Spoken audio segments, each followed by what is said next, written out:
everyone, please take your seats. I'd like to call the City Council meeting for April 13th, 2010 to order. Thank you. May we have the roll call, please? Council members Draymond. Here. Friedman. Here. Quintero. Here. Weaver. Here. Mayor Najarian. Here. Council Member Quintero, will you lead us? Yes, Flag please salute. join me. Stand. Join me in the Pledge of Allegiance. I pledge allegiance to the flag of the United States of America and to the republic for which it stands, one nation under God, indivisible, with liberty and justice for all. Please remain standing for the invocation. Today happens to be the birthday of one of our nation's greatest figures, a prolific man and favorite son of the Commonwealth of Virginia, Thomas Jefferson. He was in fact born on this day 267 years ago. In a letter to Richard Price in 1789, Jefferson noted that, quote, wherever the people are well informed, they can be trusted with their own government. That whenever things get so far wrong as to attract their notice, they may be relied upon to set them to rights, end quote. Today we pray for the strength of our nation so that these observations still hold true over 2 centuries after Jefferson made them. We pray that locally here in our fair city, as voters go to the polls today, they pay homage to this idea and this great man by casting their ballot. We pray that every eligible citizen fulfills their civic duty and recognizes the importance of this important act, which we owe to heroes like Jefferson, who laid the foundations of our great nation by having faith in our ability to govern ourselves. Pray for the welfare of our city and the safety of our city's sons and daughters who serve in our armed forces. Watch over them and bring them home soon. Amen.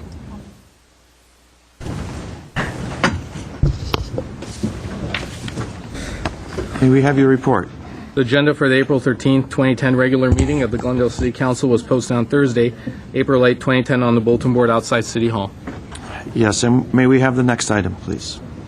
Presentation and appointments at 3A is the agenda preview for the meetings of April 20, 2010. Thank you. Mr. McFall. Thank you, Mr. Mayor, members of council. Next week, April 20th, we'll first start with the Housing Authority meeting at 2:30. There's actually there's one specific action item on that. The Director of Community Redevelopment and Housing will be presenting a report regarding an affordable home ownership project to be located at 624 through 630 Geneva Street. On the redevelopment agency, there is only adoption of minutes or approval of minutes. There will be a joint meeting of the Glendale City Council and the Housing Authority where there is one item. This is a report from the Director of Community Services and Parks regarding the fiscal 2010-2011 proposed annual action plan for the Community Development Block Grant Program, the Emergency Shelter Grant, and the Home Investment Partnership Act. There will also be starting, and I should have put this in the right order, in the morning, there will be a special meeting. This will be a budget study session at 10 o'clock in the Municipal Services room, in this room. This will be for the Director of Administrative Services and Finance to provide another budget study session on the ongoing budget study session and discussions. This one would be presentations from city departments, the capital improvement program, and other citywide budget issues.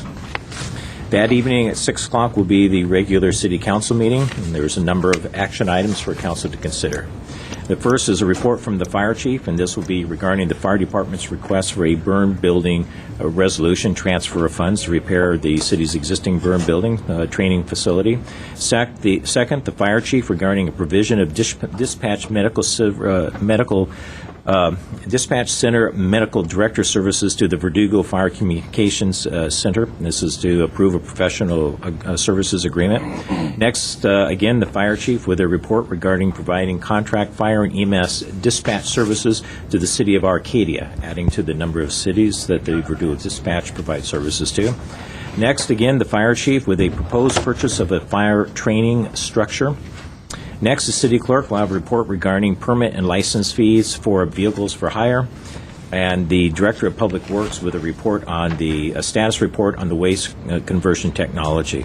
The evening will end with a hearing from the Director of Community Planning regarding proposed fees for Community Planning Department and Building and Safety Division fees. That would be it. Thank you, Mr. McFall. Mr. Kasakian, what's the next item? At 3B is a proclamation designating April 11 through the 17th, 2010 as National Library Week. Thank you, and I believe Jerry Benton and Monica Sierra are present. If you'll come forward, please. I'm going to ask Council Member Draymond to step off the dais and present you with the proclamation.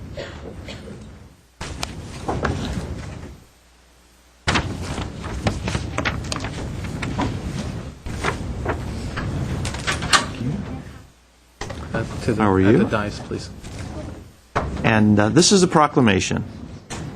It's a short one this week, so that's why I'm reading it myself. Anything longer than 3 minutes I give to my colleagues. Whereas the Glendale Public Library will celebrate National Library Week, April 11th through the 17th, 2010, and whereas reading aloud to young children helps develop pre-literacy skills, contributes to academic success, and encourages a lifelong love of reading, and whereas since 1992, the Kiwanis Club of Glendale has donated over $55,000 for new library books in the Kiwanis Read Aloud collection to promote reading aloud to young children. And whereas every year, 2,000 children and their families are excited and engaged by books from the Read Aloud collection. Now therefore, I, Ara Najarian, Mayor of Glendale, proclaim April 11th through the 17th, 2010 as National Library Week, and invite Glendale residents to find a good book to read aloud to their children from the Glendale Public Library's Kiwanis Read Aloud collection. I honor to present this to you on behalf of Mayor Najarian. Thank you very much. Say a few words. I'd like to, we are in charge, Monica and I are in charge of young children, Priority 1, which is a division of Kiwanis. I'd like to introduce the Kiwanis that are here today. Ari, Sasha, Leon Mayer, Laurel Patrick, who is our past president, and Judy Selig. Judy, you should probably come up here because Judy is in charge. She's in charge of the Read Aloud program. So we'd like to recognize her because she's going to do a really good job this year and has some really good ideas. Monica, I think you have something for her. On behalf of our committee and the Glendale Kiwanis, we'd like to present the library with another check here, $1,500 for your live collection. Thank you. That was $1,500, in case folks at home didn't hear. Thank you, Kiwanis Club, for your commitment to the library. The next item, Mr. Kasakian. Mayor Najarian, we have some very special guests in audience with us for item number 3C, which is the 2010 Census School Logo and Slogan Contest. I'd like to invite Zizette Mullins to explain to us what these young students have done and how they did it so well. Good evening, Mayor Najarian, council members. I have certificates here that we'll be presenting to the students for entering the contest, and I'll read a quick memo that was put together by the committee to why we invited them here today, and then we'll call the students. If you don't mind, we can do that. In February, the City of Glendale partnered with several of the schools in Glendale to sponsor a student logo and slogan design contest for the upcoming Census 2010. The contest was open to students in the 6th grade to the 12th grade. Tonight, we will acknowledge the winners of the contest. The purpose of the census slogan and the logo contest was to raise awareness of the 2010 census and its importance to every person living in the city of Glendale. We hope that when learning about the census and working with the entries of the students would share the census message with their families, friends, and neighbors. In order for our students to participate in this contest, it was necessary for them to understand when the census is and know a little bit about in order for them to be able to capture the message in simple logo or slogan. I want to thank the teachers and the principals for taking the time to teach about the census in their schools and classrooms and to make sure the students got the basic information they needed to come up with the creative entries to this contest. By devoting valuable classroom time, this subject and the contest, they were able to help and mold the young youth into informed citizens. What I have before me here is certificates for 6th grade, 7th grade, 8th grade, 9th grade, and 11th and 12th grade. We have 3 winners from each one of those categories, and if you don't mind having to hand some of these certificates out, it will be very appreciated by the children, or the young adults, I should say. This is some of the posters. Unfortunately, we don't have it out here to display, but some of the posters that the actual young adults have displayed in some of the contests. Thank you. You can probably place it out here for everybody. It's the rope. Thank you very much. I'm going to call students from the 6th grade, Veronica Morales with Roosevelt Middle School. She has first place in the category of the 6th grade. Or if the principal is here from Roosevelt, to please step forward and... Okay. Is anybody here from Roosevelt? Are you going to take it on their behalf? Okay. Thank you. In the council chambers. You make sure. Just to let you know, these students have won really great prizes. This wasn't just to draw. It was actually encouragement. We Tell have us what they won, she said. the surprises. It varied from a $50 gift certificate to for iPod for Apple Shop, movie tickets at the Pacific Theater at the Americana. Gift certificates to Tommy's Burger, $100 gift certificate to the Galleria. So there was a lot of generous prizes here. Okay, moving on to Roosevelt, if you don't mind coming up again. I have 2 more students at Roosevelt. Okay, thank you. 7th grade, Sydney Nicolette, thank you. I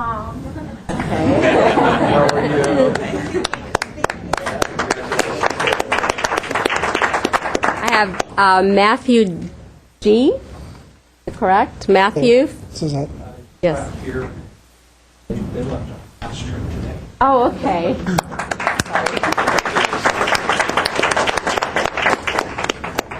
Day In Kim.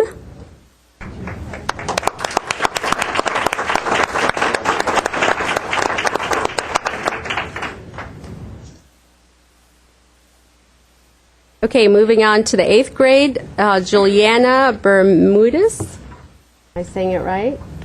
Juliana? Nope. Would you?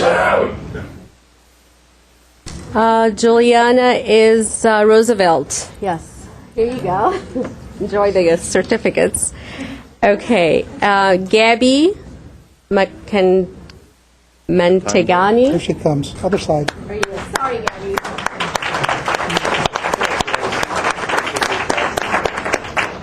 Anita Carpetian.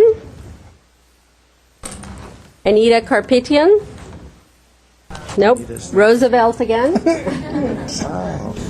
Talented school they got. Yeah, they sure They know do. about this? Sergio Cavallio. Okay, here you go.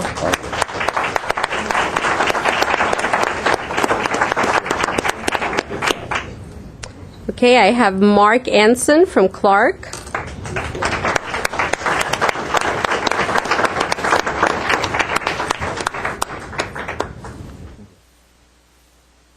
I have Eileen Kashishian.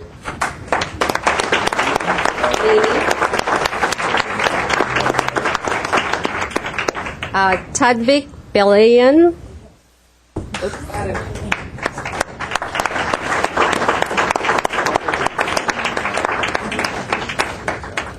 Taline Markarian. This is 11th and 12th grade now.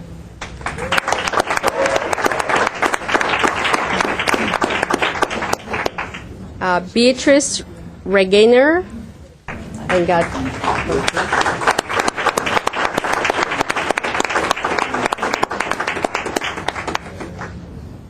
and David Artsvillian.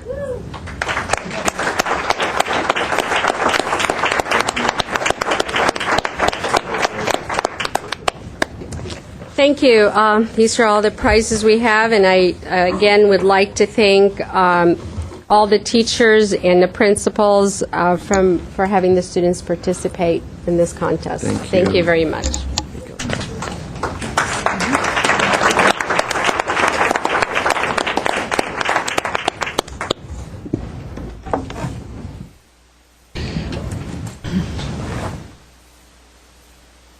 Oh, there's Mr. Kasaki. Yes. The next item, please. At 3D is proclamation designating April 11th through the 17th, 2010 as National Public Safety Telecommunicators Week. Thank you. Marie Browers? Mr. Quintero? Time out. Time out. Okay. Good night, students. We'll take a short breather while the students and their parents leave the room quietly. Gosh, we're half the audience. And Roosevelt wasn't here. Imagine if Roosevelt had been here, Scott. Couldn't have got them all in.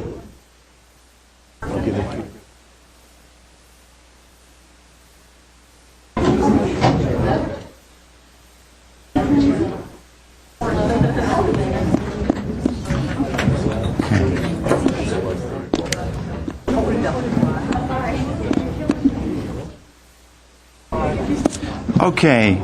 Thank you. Did you read the item, Mr. Kasakian? Yes, I did. Okay. National Public Safety Telecommunicators Week. Thank you. And as Mr. Quintero brings down the proclamation, I can read it. It says, whereas across the nation in times of intense personal crisis and community-wide disasters, the first access point for those seeking all classes of emergency services and Homeland Security information is 911. And whereas the Glendale Police and Verdugo Fire Communications Centers that receive these calls have emerged as the first and single point of contact for persons seeking immediate emergency assistance and are expected to multitask under emergent conditions with compassion, accuracy, and professionalism throughout the year. And whereas this week, celebrated annually, honors the thousands of men and women who respond to emergency calls, dispatch emergency professionals and equipment, and render life-saving assistance to the citizens of the United States. Now therefore I, R. Najarian, Mayor of Glendale, proclaim April 11th through the 17th, 2010 as National Public Safety Telecommunicators Week. Congratulations to all of you.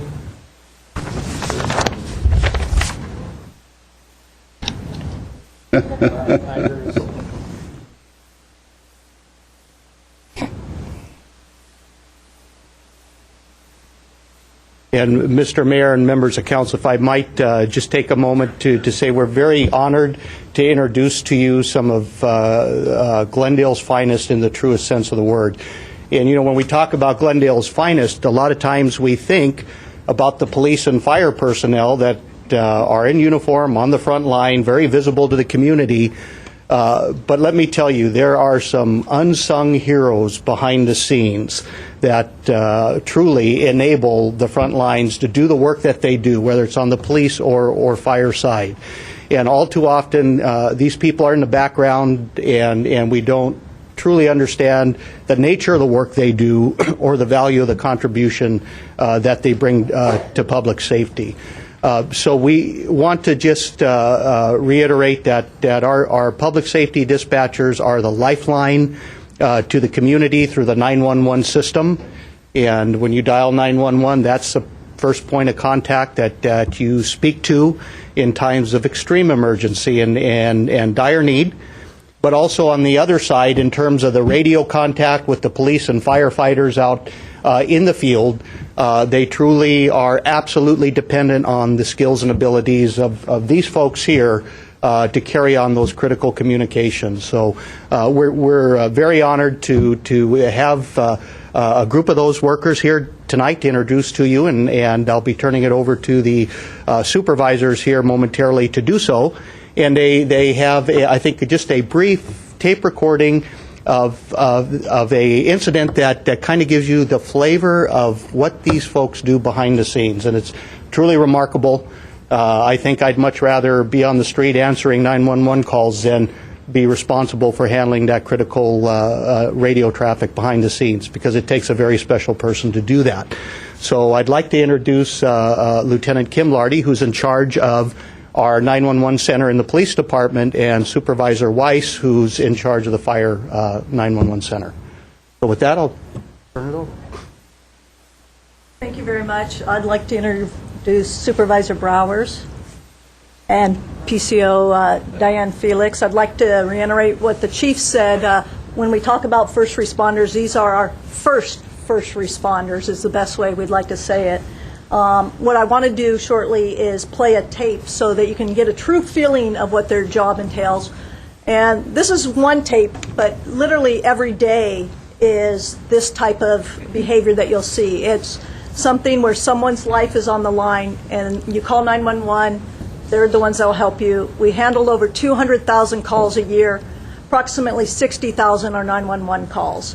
So I'll see if Don wants to say anything, and after that I'll go ahead and play the tape so you can listen to that. I just want to echo what Kim and Chief DePompa said regarding our folks. They really are the unsung heroes on the other side of the phone answering that call for folks that are in distress. And I have with me today our newest rookie, Stephen Pearson, who's been with us for about 7 or 8 months now and is doing fine in his training, and Manasava Inea, who's been with us for several years now, and these folks are really, really dedicated to the job that they do. In fact, just before we were on our way here, and we realized that we had an incident that we were trying to locate somebody, and they gave us wrong information. And so we were doing our very best to locate that person. Turned out that they were actually in Griffith Park in LA City, a completely different jurisdiction, but these folks remained on the job, making sure that they found that individual and got the right fire department going to the right scene before we came here today. So that's the dedication of the spirit behind these folks that you see here today, and that the public may not realize as to what they do day in and day out.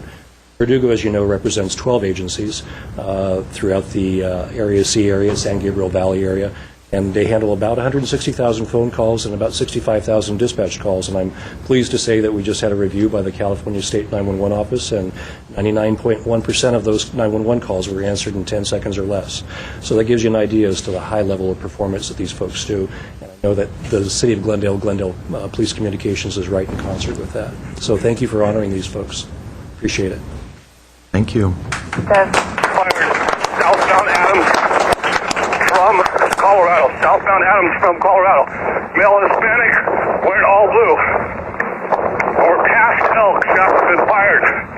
Let's get some units over to Chevy Chase.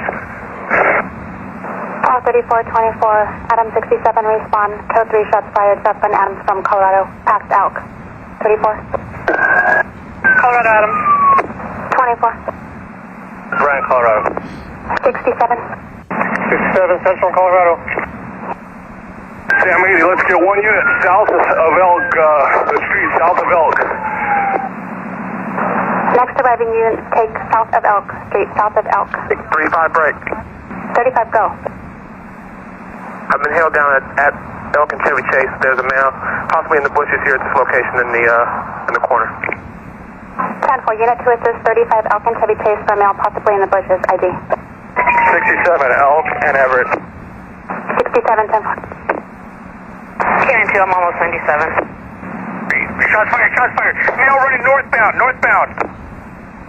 Northbound where? Shots fired, shots fired. We got numerous shots fired. Chevy Chase and Elk, Chevy Chase and Elk. Numerous shots fired. Hold Adams, guys. Hold Adams, hold Adams. Hold Adams. Shots fired, units hold Adams. 95, get everybody over here and have Burbank cover the city till we get a code 4. 10-4, 80 for your 20. Break, Sam 80, hold here. Do we have a suspect down or an officer down there? We got a suspect down.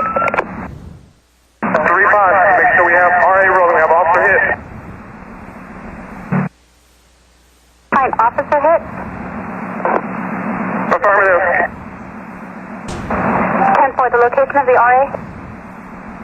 Negative, we'll take him. 95, we have a suspect down. 313 South Chevy Chase. South Chevy Chase. We have not taken him into custody.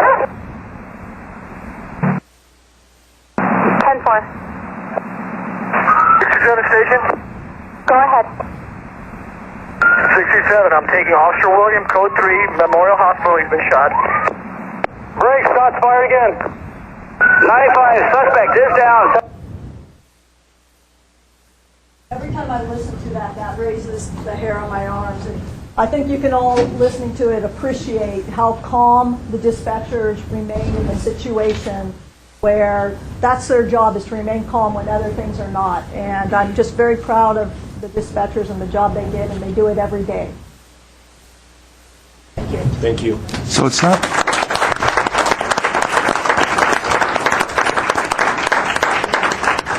So it's not just answering the 911 call and sending the help. It's oftentimes coordinating and transmitting the information while the call is actually unfolding, which is pretty tough to do. They have to know where the officers are at all times. It may be something where someone may be assigned an area, but they know someone just finished their lunch break and is closer, so they're going to send that person. They may have to set up a perimeter, which is what they had to do in this situation to make sure that the suspect did not get out of the perimeter. And this was a bad guy. This was about 2 years ago, wasn't it? It was in March 2008, correct. Right. And the officer was shot, was wearing a bulletproof vest, luckily, because that's what saved his life. Right. Thank you very much. Keep up the good work. Mr. Mayor, Mr. Weaver. I remember one time I was sitting with one of our police officers. We just ordered breakfast, and right in the middle, I was eating. I don't think he'd got a third of the way through. Call came in. He didn't say goodbye to me or my friend at all. He was up and out the door and said, "Where did he go?" Breakfast on the table, but he had a call to go to. Thank you very much. Thank you. Now, before we get to the next item, I have two special requests for priority for public announcements. Let's do this, Mr. Weaver, and then we'll go to the comments. And these two requests for priority are being entertained because the two speakers are currently commissioners with the city, and they have city and commission business to attend to forthwith. So we're going to jump ahead and bring forward Paula Devine, followed by Arlette Derhovenessian.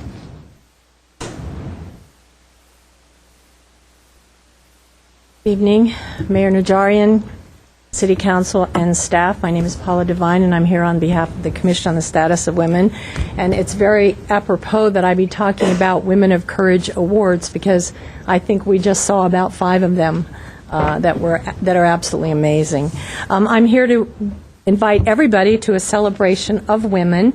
It's the Commission on the Status of Women's 6th Annual Jewels of Glendale Award Luncheon. It's going to be on Thursday, May 13th at 11 a.m. at the Embassy Suites Hotel, Glendale. Every year the Commission gives awards to deserving women of courage who have overcome adversity in their lives. And this year we're honoring Camille Levy, Deborah Collins, Lisa Babari, and Melina Thorpe.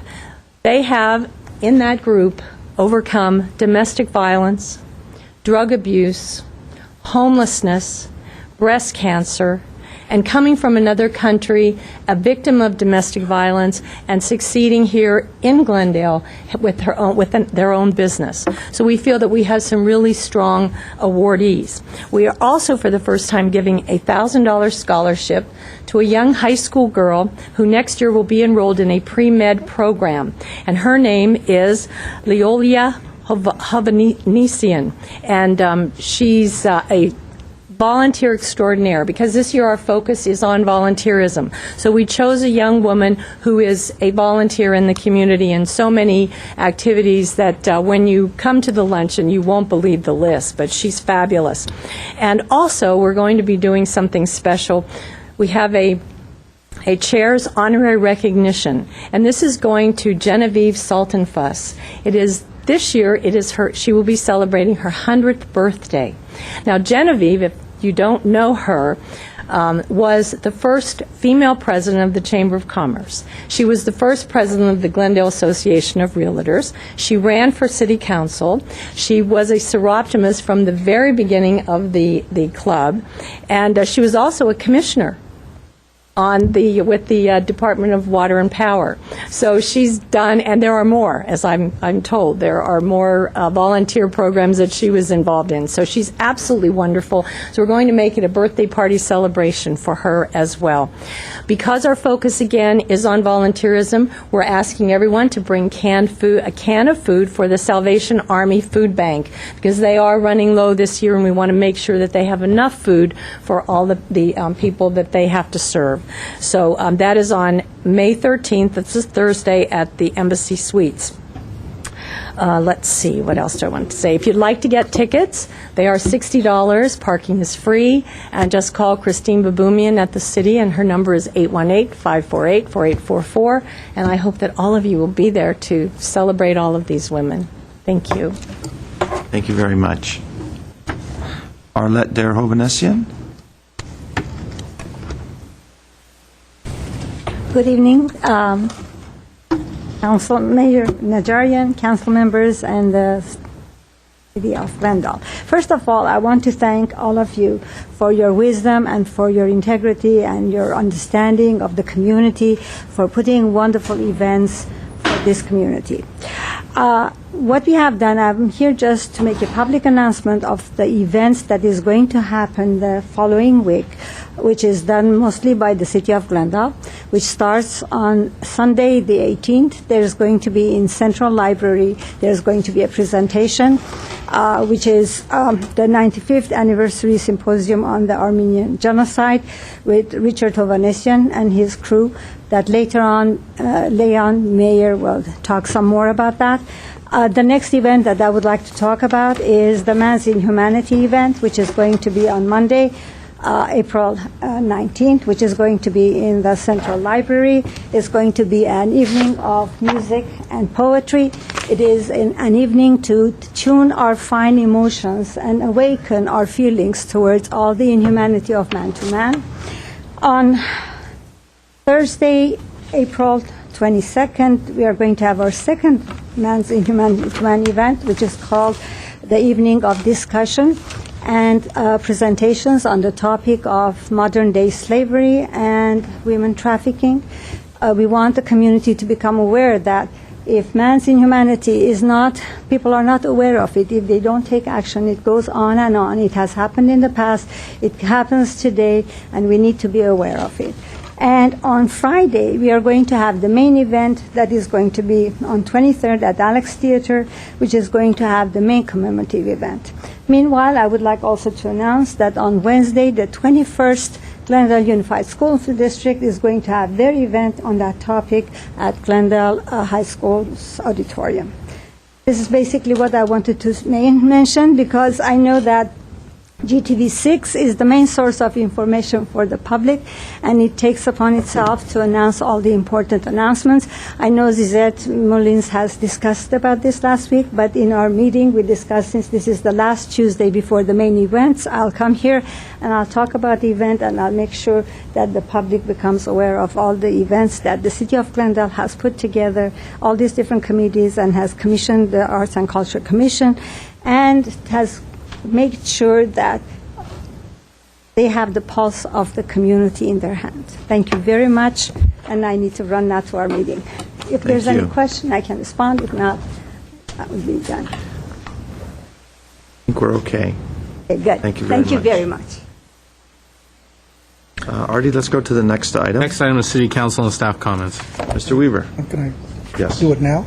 Yes.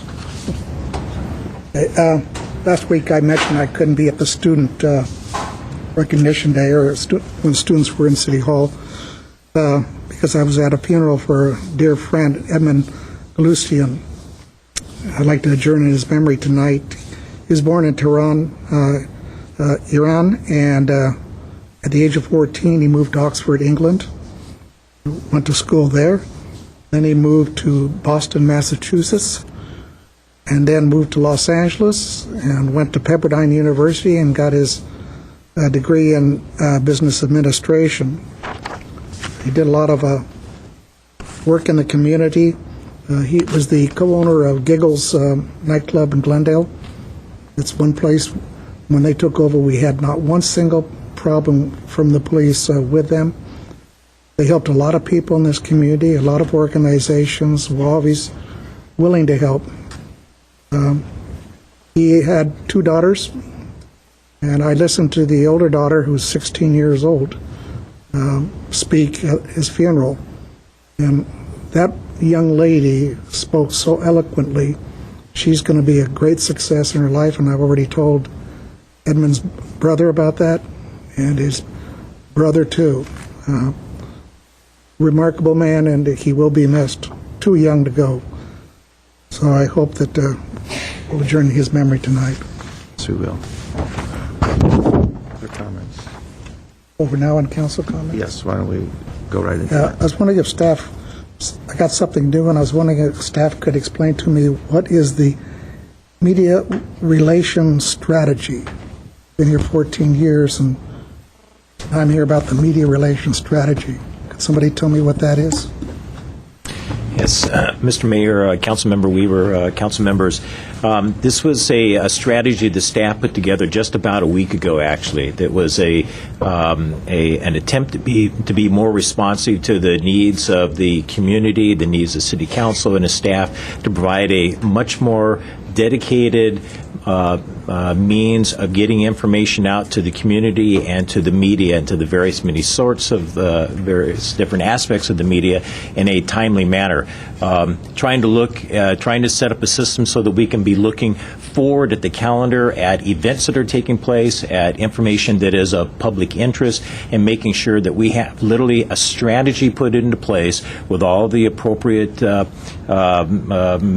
interested members participating in development and developing and implementing a strategy to ensure that information gets out to the community and to the media, so the media can participate in events and activities that they should be, and that we do follow-up information and press releases and other data to the community, to the media afterwards. That's fine. I got copies in the weekly report. I'd like to save a tree. Everything you sent me, I already had. I knew about. Staff keeps us totally informed on those things. So save a tree. I don't want it. Thank you. Okay, thank you. Councilmember Friedman. Just a few things. On Saturday, I attended 2 really great events that I just wanted to let the community know about. The first one, some of you may have read about in the Glendale News Press, and I see Bill Wiseman, who's one of our transportation commissioners here, and he participated as well, and also Mark Sturdivant. And this was a project that we did that was done through the Glendale Safe and Healthy Streets, and Colin Bogart, who is the bike planner who's here on the PACE grant.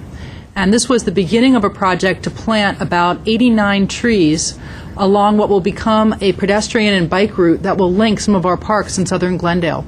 So we had about 30 volunteers who came out on Saturday morning to plant trees along Maple Drive near Maple Park.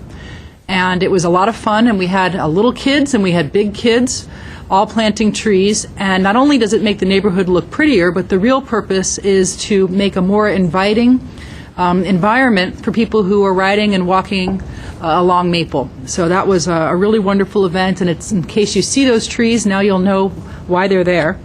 And secondly, on Saturday evening, I attended the Seroptimus event, Bras for a Cause, which raises money every year for breast cancer research. It was a wonderful event. They had more people this year than they had last year, which was wonderful to see. And they raised thousands of dollars for breast cancer research and treatment. And then third, I just wanted to remind people that today is Election Day for the 43rd District, Assembly District, for our state representative. And this is a very important election for Glendale because this is the person who's going to represent us in Sacramento.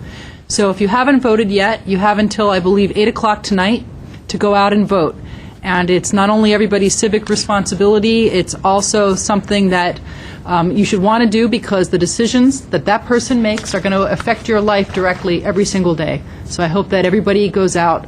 I was there this morning and told that they've had a very, very low turnout. So this year, more than ever, your vote really counts. Thank you very much, Mr. Mayor. Thank you. Other comments? Okay. Mr. Quintero? Yeah, I was just going to once again speak about, well, first, to thank you, Mr. Mayor Najarian and I have served on the committee this year for Man's Inhumanity to Man and the programming that we've done.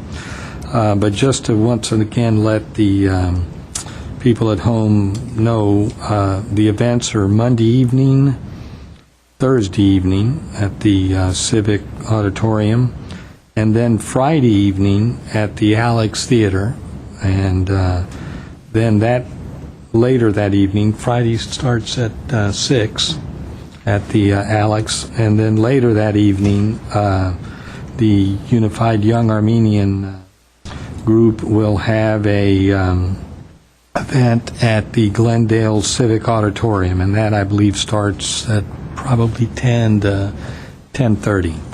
So 2 nights at the Central Library, Friday night at the Alex Theater on Brand, and then that evening, candlelight vigil at the Glendale Civic Auditorium.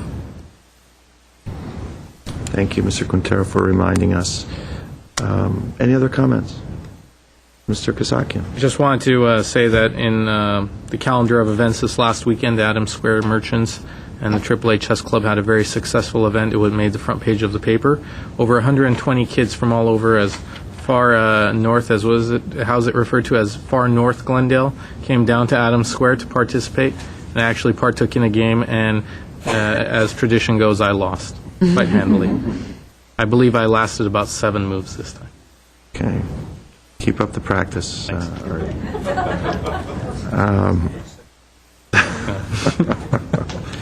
Thank you. Any other comments?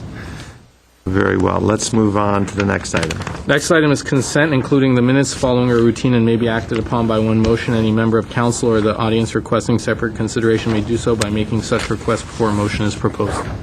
Do we have any cards, Mr. Kasakian? I have no cards. Mr. Weaver? Move the consent calendar, Paul. Thank you. Is there a second? Second. Any discussion? Roll call, please. Council members Draymond? Yes. Friedman? Yes. Quintero? Yes. Weaver? Aye. Mayor Najarian? Yes. Okay, let's go to item 6. Item 6 would be oral communication. Thank you.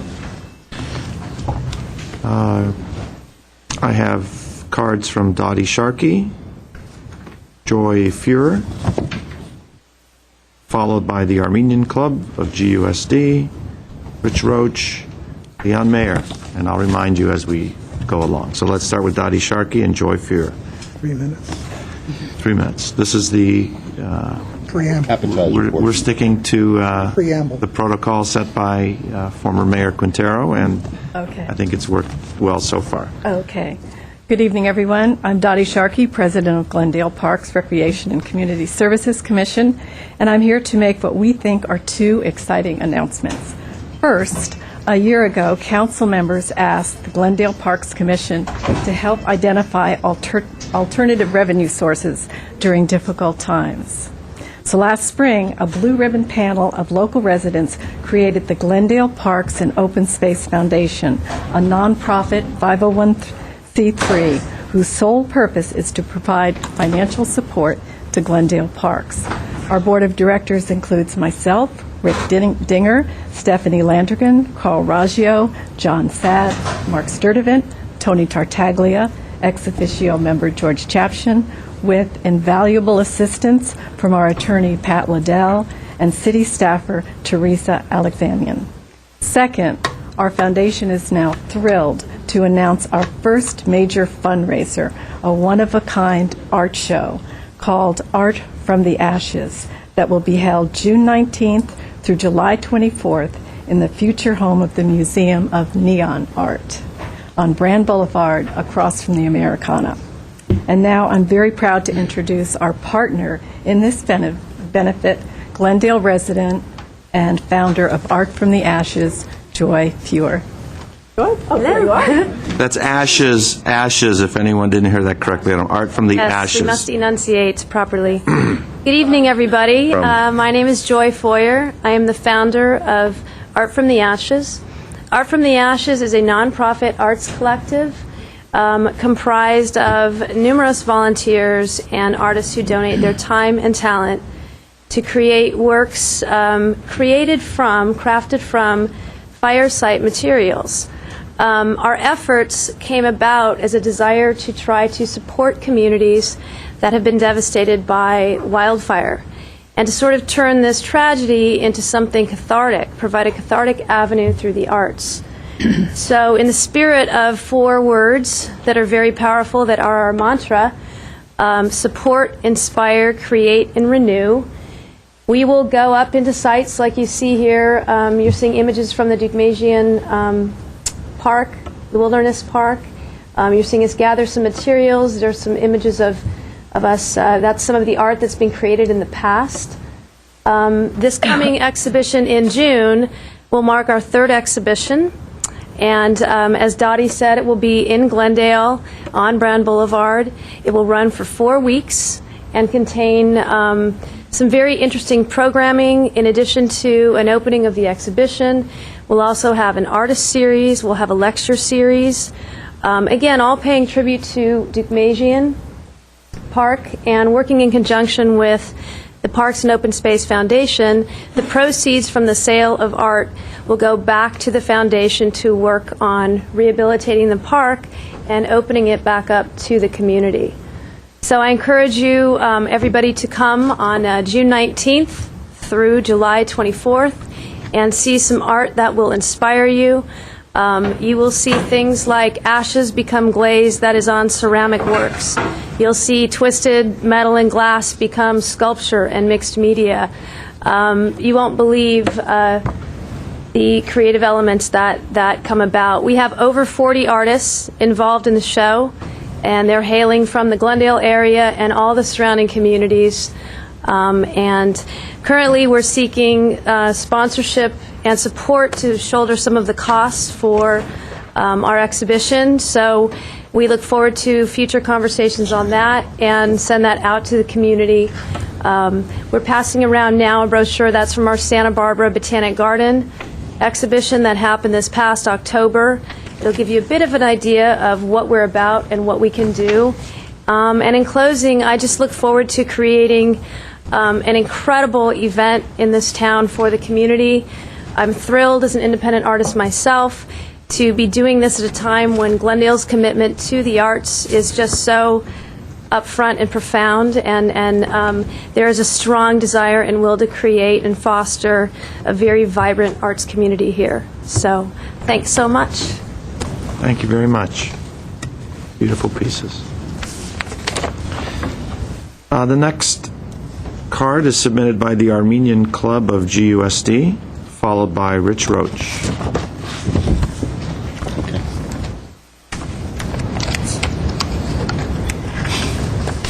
Good evening, Mayor Najarian and council members. My name is Natalie and I'm the president of the Armenian Club at Clark Magnet High School, and we are here on behalf of the Glendale Unified School District Armenian Club. Joining me are Anita from Crescenta Valley and Armina from Glendale High School. Starting in 1915 and lasting until 1923, the atrocities committed against the Armenian people of the Ottoman Empire contributed to what is known today as the Armenian Genocide. Out of a total 2.5 million Armenians in the Ottoman Empire, an estimated 1.5 million Armenians were killed. Genocide is defined by the United Nations Genocide Convention as acts committed with intent to destroy, in whole or in part, a national, ethnical, racial, or religious group. Clearly, this definition applies in the case of the atrocities committed against the Armenians almost a century ago. There are many survivors living amongst us here in America, but most Armenians in America are the children or the grandchildren of the survivors of this tragic time in our world's history. On Wednesday, April 21st, 2010, at 7 p.m. at Glendale High School Auditorium, the GUSD Armenian Clubs will be presenting the 9th annual Genocide Commemoration. commemoration. 9 Decades of Denial program. There will be guest singers, poetry, music, dance, a video presentation, and a special message.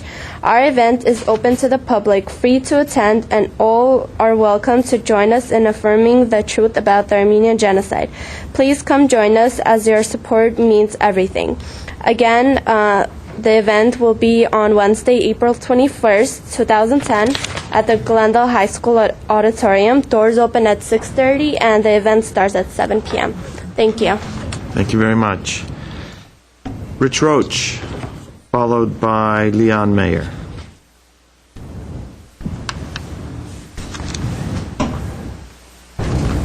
Good evening. My name is Rich Roach with AT&T. No text message is worth dying over. It can wait. That's the central message in an aggressive public awareness and education campaign AT&T has just launched. AT&T is taking a strong stance on the dangers of texting while driving in hopes that people using wireless products and services will do so safely. We encourage the City of Glendale to adopt a no texting while driving resolution, a resolution that promotes health and safety of all Glendale residents, acknowledges the serious risks of texting while driving, promotes safe driving. In addition to the city resolution, there are other great ways to spread the word about this important issue. Here are a few ideas. Link to AT&T's online education resource center at att.com. Texting can wait. From your internet or public-facing websites. Place one of our awareness ads in your print or e-newsletter. Take AT&T's Facebook pledge to not text and drive and encourage others to do so. Implement a no texting while driving employee policy. Ask employees to tag emails with the message, "This message is not worth reading or responding to while driving." Download our posters and educational brochures and post in employee and public areas. And I really hope that you feel as strongly as I do is that this is a true message that should be able to get out to the community. It's a real safety issue of people texting while driving. So whatever you can do to spread this message, I greatly appreciate it. Thank you very much. Thank you very much. The last speaker is Leon Mayer. Thank you. Mr. Mayor, members of the council, staff, my name is Leon Mayer. I'm here on behalf of the library and Friends of Glendale Library. And I have one more Armenian announcement to make. On the follow-up on the reference to what I was going to say, this Sunday, 3 o'clock, we're going to have Richard Ovanessian, UCLA professor, chair of the Armenian Studies at UCLA, conduct a symposium on the 95th anniversary of the genocide. And the genocide is not just something people in Glendale know about. There's going to be a professor from Copenhagen here in Glendale to talk about it. There's going to be somebody from Dublin, Ireland here to talk about it. And there's going to be a USC professor to talk about some of the issues that will be discussed at this symposium. But we also have other things happening at the library. And first of all, on the lighter side, the history of the big band era. John Tupac, jazz historian. He'll be there April 29th at the library. And you can get a lot of this information by just joining the Friends and getting these monthly newsletters where you get all the information about our events. Incidentally, the event on Sunday will be in English, the symposium, and then I'll make my closing remarks about the most important event we've really had lately, and we've had some important authors come in, but we're having Father Gregory Boyle at the library May 10th. Now, Father Boyle was the parish priest who went to East Los Angeles, dealt with gangs and all the what we consider negative things going on in society, and he brought life and light to a lot of people in the course of his career. He founded the Homeboy Industries, which is recognized nationally, and he's written a book called Tattoos on the Heart, The Power of Boundless Compassion. And I could talk for minutes about that, but that's not my purpose here tonight. And that's May 10th, Monday night, 7 o'clock. And if anybody doesn't have the flyers, I have them. You can get them at the library. Thank you very much. Thank you, Mr. Mayor. And I don't have any other cards. Mr. Draymond? Mr. Mayor, you made a comment earlier, and in the interest of history, that's a bit dramatic, isn't it? In the interest of history, our local history, so local that it's right here on the dais, I need to remind you of something. You credited Mr. Quintero when he was mayor for creating the 3-minute section for announcements. And that's my time, folks. Thanks for coming. We'll catch you next week. But I want to point out to the mayor that it was you, Mr. Mayor, in your first term as mayor, that actually divided oral communications into the appetizer portion, the 3 minutes, and the balance at the end for those who are willing to volunteer to abbreviate their time to 3 minutes so that some could get in. And I think that has served us very well. And I adopted your policy. And Mr. Quintero, when he was mayor, did the same. And you seem to be back in the chair. And it came from you, sir. Okay. I was going to say, who came up with that dumb idea? But I better keep my mouth quiet then. Okay. Well, it's been refined throughout, and we're continually, safe to say, we're continually trying to refine our policies and procedures to make sure that our meetings are run as smoothly as possible and as efficiently as possible. Thank you. That will conclude the appetizer section of oral communications. Let's move on to the next item. At 7A is an ordinance adding sections, numerous sections in Chapter 30.48 regarding the regulation of wireless and telecommunications facilities in the city of Glendale, offered on April 6, 2010 by Councilmember Weaver. You're not going to read? Don't you have to read every section? Do I? I actually gave Mr. Kasakian left you with this. I gave the clerk a summary last week of what we could read into the record. And if we don't have that, I can do that. The ordinance amends and repeals a number of sections in chapters 12 and chapter 30. I don't have the summary in front of me, so I can't tell you, but there's 4 sections of one chapter, 3 of another, 2 of another.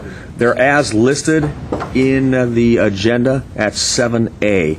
They're like the nuclear codes, Mr. Mayor. 6 lines. More complicated than that. The matrix. 6 lines long. My goodness. Return, enter the matrix. If that suffices, Mr. Howard, for the presentation or the announcement of the item, that's fine with me. Any cards? I don't have any cards on this item. And I'll move 7A, Mr. Mayor. Second. And if there's no other discussion, we'll take roll, please. Council members Draymond? Yes. Friedman? Yes. Quintero? Yes. Weaver? Aye. Mayor Najarian? Yes. Next item, please.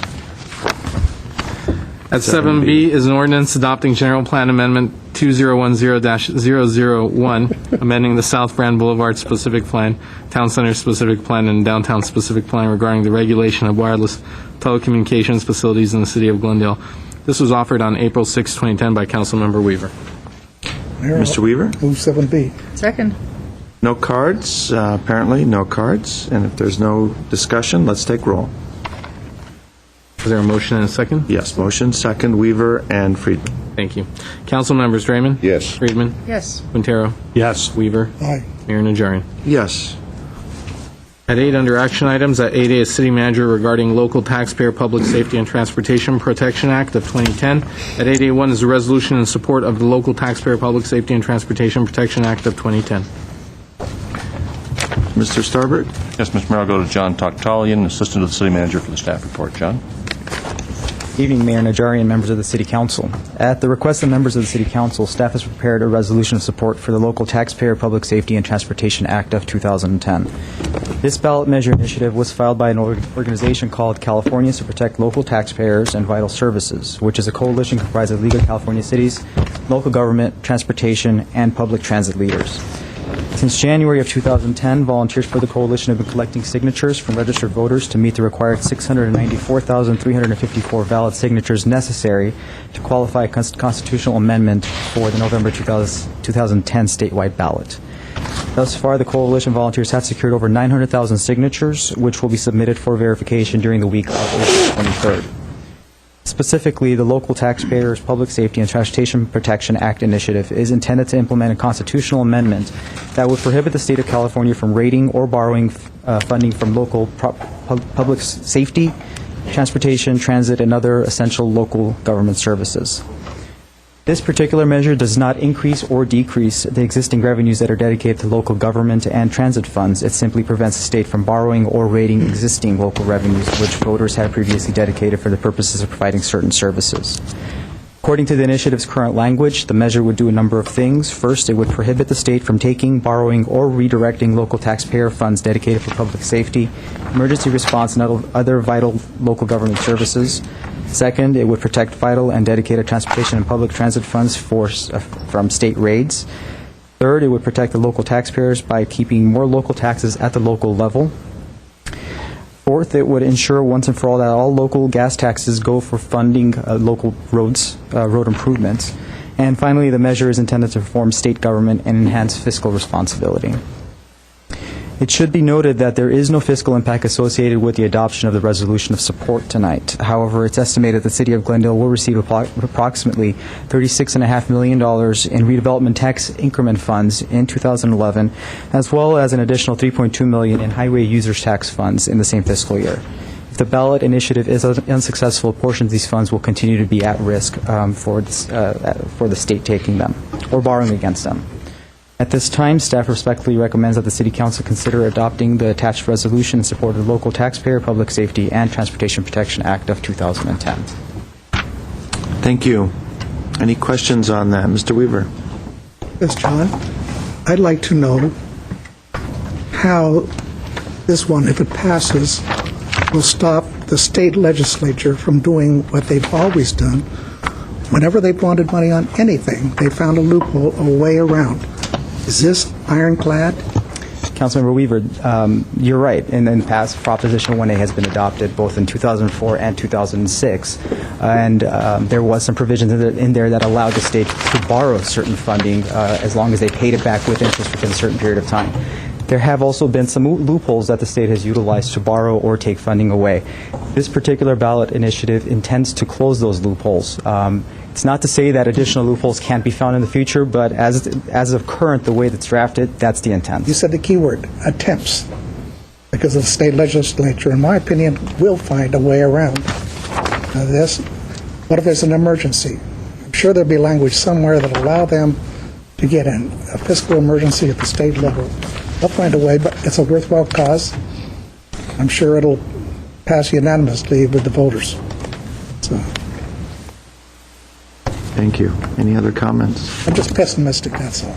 We need to get some of those chess players, those kids who can figure out the moves Up in Sacramento? 10, 20 moves ahead to help us with, no, we need them down here to help us draft this proposition to make sure it's a point well taken, and this is just one of many attempts of the municipalities to try and prevent the raiding of various pots of money from the legislature, but we'll see how it turns out. Mr. Draymond.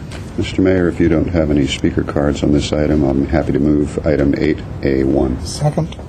I have no cards. Moved and second. Any further discussion? Seeing none, roll call, please. Council members Draymond? Yes. Friedman? Yes. Quintero? Yes. Weaver? Aye. Mayor Najarian? Yes. And let's move to the next item, please. At 8B is Director of Community Services and Parks regarding report on bidding results for the construction of Maple Park Revitalization Project. Spec number 3395. At B1 is a motion awarding the construction contract to the third lowest bidder, AWI Builders, Incorporated, in an amount not to exceed $2,592,000 plus contingency funds for $550,000 for a total contract amount of $3,142,000, authorizing the city manager to enter into and execute a contract and rejecting all other bids. Would anyone like a report on this item? This is bidding for the I'd just like to Maple comment. Park. Okay, let me go straight to you then, Mr. Weaver. What I find remarkable, all my years participating in awarding of contracts, whatever, and the state of the economy, 71 individuals or companies with the pre-bid. And what'd you have, 26 bids. 26 bidders came in. Remarkable, so many companies are out there trying to find work, and all the bids were quite competitive with the engineer's estimate, some higher and some lower. Very remarkable. I'm just surprised that not one of them got the whole bid package, everything they turned in correct. That was also interesting, but wow, that shows what the climate is out there. The same with our last bid as well. What would you say? I'm sorry, it was the same way with our last bid as well, yeah. last project. Yeah. Well, I think that's one of the best signs of the economy turning around, when the number of bidders goes down. And despite not having the lowest bid, you're very confident that this company, AWI, is fully qualified and has a very good track record with other cities in performing and completing the project. Is that Absolutely, correct? Mayor Najarian. Staff, along with outside legal counsel, internal legal counsel, did all their homework, did all the calls, checking on their background and the work they've done before. Very good. Mayor, I'll move us 6 or 8B1. 8B1. For a second? Second. Any further discussion? Your card was submitted, but it's up to you. There was a card submitted? Well, you can still hear it after the motion is made. And Mr. Mohill? Okay, we stand corrected. It does say 8C. Roll call, please, on 8B. Council members Draymond? Yes. Friedman? Yes. Quintero? Yes. Weaver? Aye. Mayor Najarian. Yes. 8C, please. At 8C is the General Manager of Glendale Water and Power regarding provide funding for smart grid project management and development of a strategic smart grid roadmap. At C1 is motion authorizing City Manager to execute Amendment Number 1 to existing contract number C104737 with Kima Inc. to provide additional funding of $1 million and development of a strategic smart grid roadmap to a total contract amount not to exceed $1,985,500, extending the contract through June 30th, 2012. Thank you, Mr. Steiger. Mayor Najarian, members of the Glendale City Council, we have embarked on the largest single project that GWP has been involved in, and that's our smart grid project. In fact, we are fully engaged at this point, setting meters starting last week. We also received $20 million in stimulus funding from the Department of Energy. As such, part of that funding requires us to do additional pieces of technology within the scope of our smart grid system, and also requires an accelerated implementation schedule. We are on schedule. We are now putting in place the technology that needs to be put in place to meet the requirements of the Department of Energy. In order to do it per these requirements, in order to stay on track and to make sure that we have the right amount of expertise, we are asking to extend the contract of our current project management team, which is Kima, and through the year through June of 2012. We are having very, very good experience with Kima, and we'd like to keep them on to make sure this project is completed per the specifications. Thank you. Other questions? All this money was already included in the GWP budget. Yes, it is. I do have a card from Mr. Mohill. Mike Mohill, thank you, Mayor. Congratulations on your appointment. Thank you. This smart meter stuff reminds me what happened in the mail this morning. I didn't bring it with me, but I have a report from the GWP of my electricity compared to my neighbors. And I get to know exactly how I'm doing. Makes me feel really warm to know that Big Brother is watching me too. And smart meters is right on track. Do we really want the government to watch it? Next thing they're going to say, gee, Mr. Mohill, you smell over here. Compared to your other neighbor, you don't smell as much. This is ridiculous. We're spending millions of dollars, and we're going to continue spending it.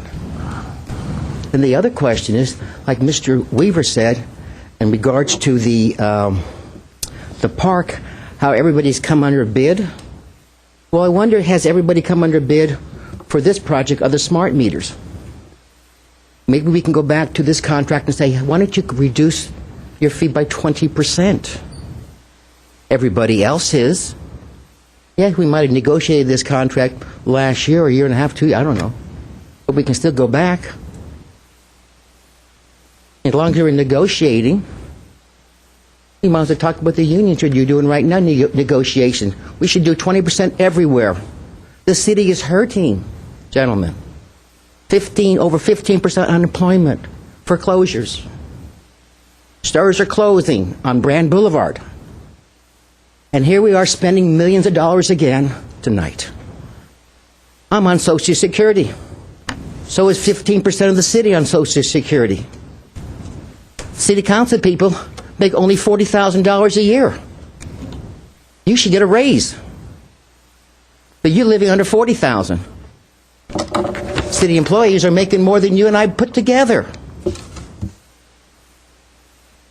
I don't want Big Brother on top of me anymore. Thank you for your time and consideration. Thank you, Mr. Mohill. Mr. Weaver. I don't know what Mr. Mohill's comments had to do with this item, but I'll move 8C1. Second. Motion and a second. Any other discussion? Roll call, please. Council members Draymond, Yes. Friedman, Yes. Quintero, Yes. Weaver, Aye. Mayor Najarian. Yes. Next item, please. Next item is a hearing at 9A is City Attorney Director of Public Works regarding proposed fees for Community Planning Department, Planning Division, and Public Works Department, Engineering Division for services associated with Wireless Department, Engineering Division for services associated with wireless telecommunications facilities. At A1 is a resolution establishing community planning fees, and at A2 is a resolution establishing public works fees. Thank you. This is a public hearing, so let me open the public hearing at the outset before I forget. And who shall we go to? To Mr. Zern and Mr. Hagani. And these are, just so the viewing public is clear, these are the fees which accompany the new ordinance specifications and the permits and everything that we just passed in item 7 Wireless just a few minutes ago. telecommunications, fees for processing and permits, yes. Would anyone like a report on this? Oh, this is establishing a new fee structure. This is establishing a new fee There's nothing to structure. compare against that we're upping or whatever. Let me ask a general question, and you can answer it as fully as you wish. It's basically a full laundry list of fees that we're imposing. Do any of these fees appear to be exorbitant, excessive in your opinion, and in your experience in dealing with fees and through various other different types of issues that we currently have a fee schedule for?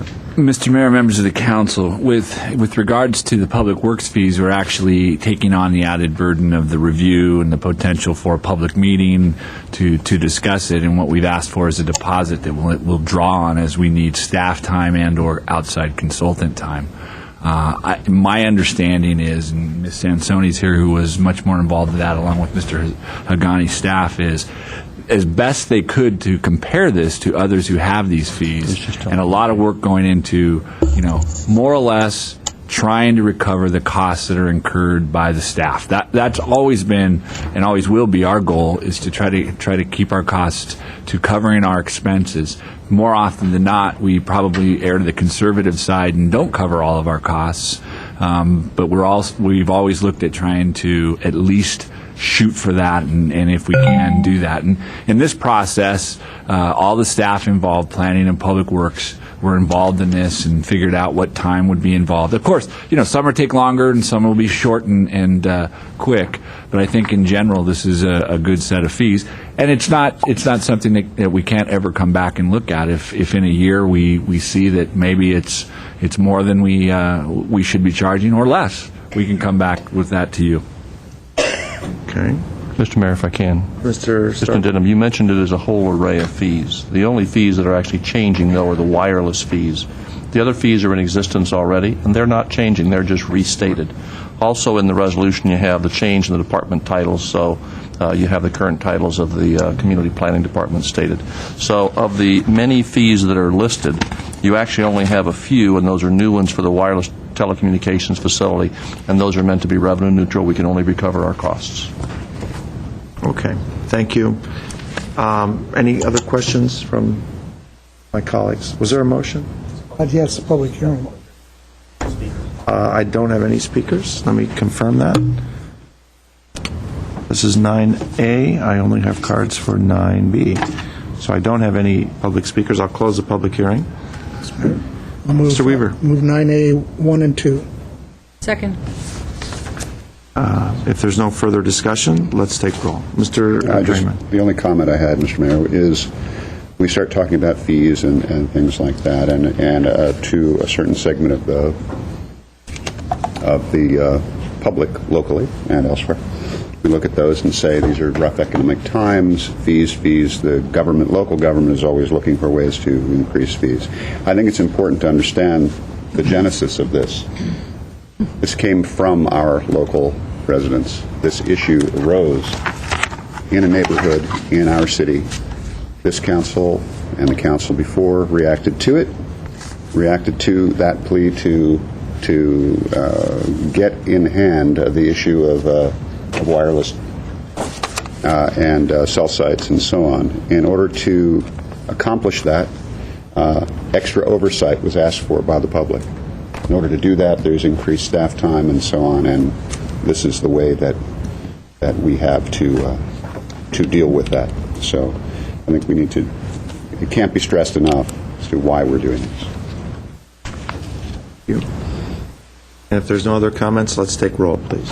Council members Draymond? Yes. Friedman? Yes. Quintero? Yes. Weaver? Aye. Mayor Najarian? Yes. Next item, please. And 9B, still under hearings, is Director of Community Planning regarding appeal of Design Review Board case number 1-PDR-2009-081A, located at 327 and 331 Salem Street and City Parking Lot number 12. At B1 is a motion sustaining the Design Review Board's decision to approve the Design Review Board application. At B2 is a motion to reverse the Design Review Board's decision to approve the Design Review Board application. Thank you. And who shall I go to for this? Mr. Hagani. Mr. Hagani. Mr. Mayor, members of the council, I'm going to ask Eric Krause, senior planner sitting next to Mr. McFall, to give you a brief presentation of this appeal and the case involved with response to some of the issues that have been raised in the appeal.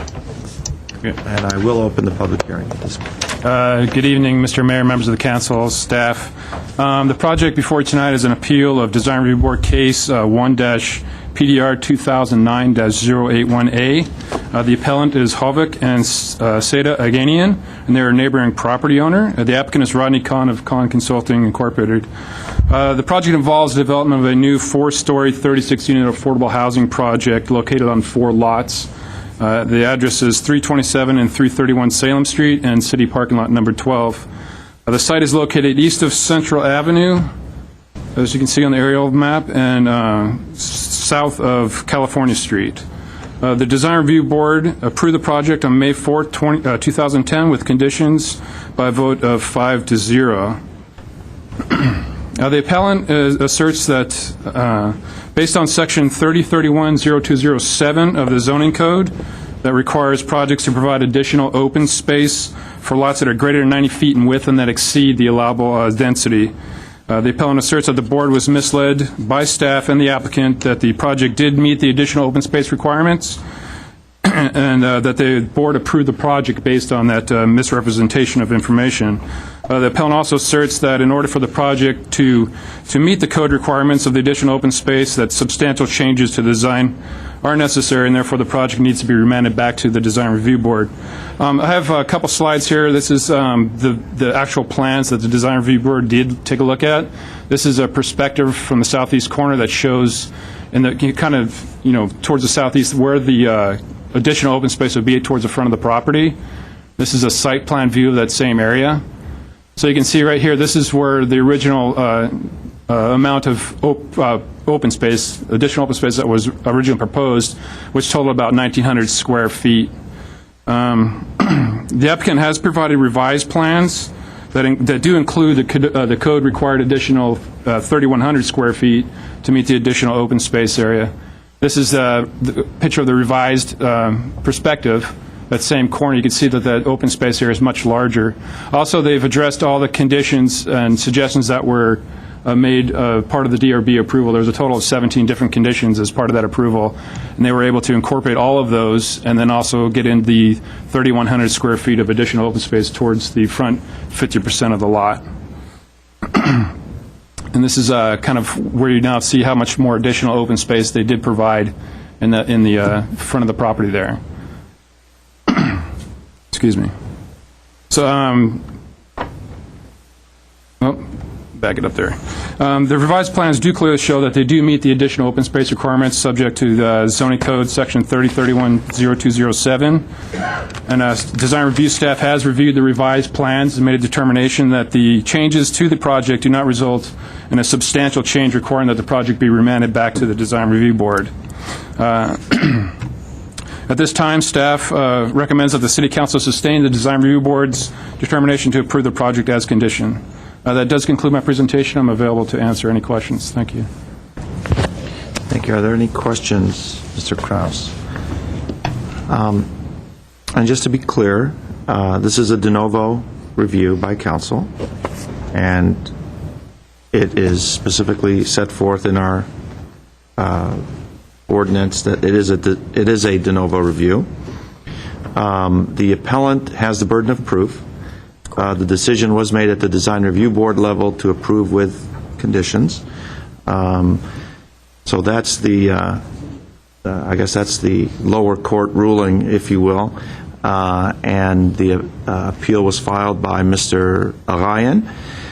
I will invite Mr. Arayan up to the podium. How much time do you think you need, sir? Approximately 10 minutes. I will give you 10 minutes, and then we'll give the applicant 10 minutes as well to respond. Good afternoon, Mayor Najarian, council members, and staff. Ovik Agayan, 1415 East Colorado Street, Suite 100, Glendale, California. The Agayan Trust owns the apartment building across the street from this project. I would appreciate your including the letter and attachment I have now handed to the city clerk into the record of this proceeding. I'm a licensed architect with over 42 years active experience in this field. I appeared at the March 4, 2010 Design Review Board hearing on this project. The principal basis for our objection was miscalculation of the required additional open space. I understand that the city staff has now corrected the additional open space requirements, and the applicant has redesigned the project to add additional open space. I have reviewed the revised plans for the project intend to address the additional open space and have identified several very serious problems created by those revised plans, which I wish to bring to your attention. Please make special note of GMC section 3031.020A7 as a figure prominently in the issue of problems raised by the revised plans for the project. That section of the GMC provides that the second and the third floor may not project into any required additional open space area and shall be proportionately stepped back from the said area a minimum of 3 feet for the second floor and a minimum of 6 feet for the third floor. Because the zoning for this area does not permit fourth floors, this section is silent about the setback requirement for the fourth floor. However, it is readily apparent that the purpose of this section is to setbacks as the height of the structure increase to allow light and air into the required open space. Here, the project was awarded a variance permitted a fourth floor. It is critical that the DRB and the City Council not ignore these issues and create a very presented in this casual application of this section mentioned above for this and the future projects in Glendale. With this in mind, please note our several specified objections will become a part of our appeal addressing the change in the plans. First, item number 1 on the perspective that I presented to you. The structured west side of the additional open space, elevator shaft, and the staircase at the east side all have fourth floor which have received approval from zoning hearing officer. But there is no variance requested and neither granted for the setback of the fourth floor. As noted above, the fourth floor should have 9 feet setback and not 6 feet setback, as required for the third floor.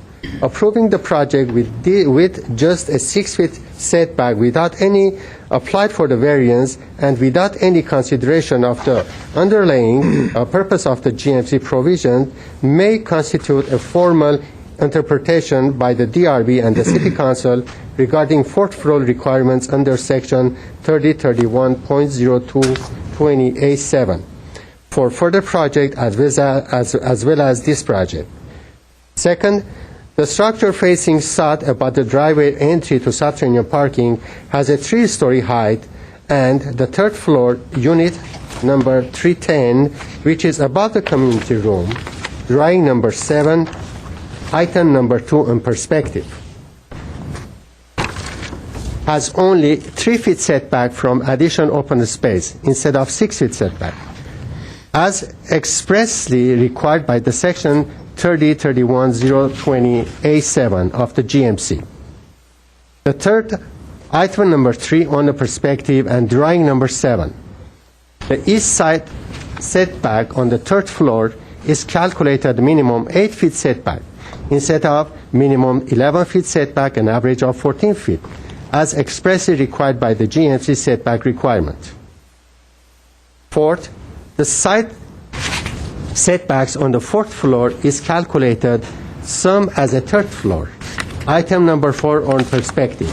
Again, as noted above, the applicant has received approval from the zoning hearing officer for the additional fourth floor, but there is no variance for the fourth floor side setbacks, and again, we believe this is incorrect, and that approving the project with only a 6 feet setback is setting a bad precedent. Fifth, please see on the perspective item number 5. The project sub-parking access driveway side walls, east and west, creates a 72-inch drop to the driveway pavement. This creates a danger to the resident and the public. Because of this, in these circumstances, the code requires that a guardrail must be provided at 42 inches high for the safety reason. However, for the GMC section 3011.07D, the height of any object in the front setback cannot be more than 18 inches in height, and the project is designed has no such guardrail. The normal solution to this element is guardrail problem. To guardrail problem at the front setback would be for the project architect to berm down the landscaping toward the driveway to maintain 30 inches in high sidewall. However, this will not work because it would require a 7 feet cutback in order to meet 1 to 2 slope. On the west side, this cannot be done because of the underground transformer vault located in the same area in the same area. On the east side, it cannot be done because of the short distance of only 5 feet from the property line. This is a material design defect and public safety problem which need to be addressed and properly resolved. Sixth, the exit staircase on the west side of the subterranean parking to the first floor, drawing number 5, item number 6.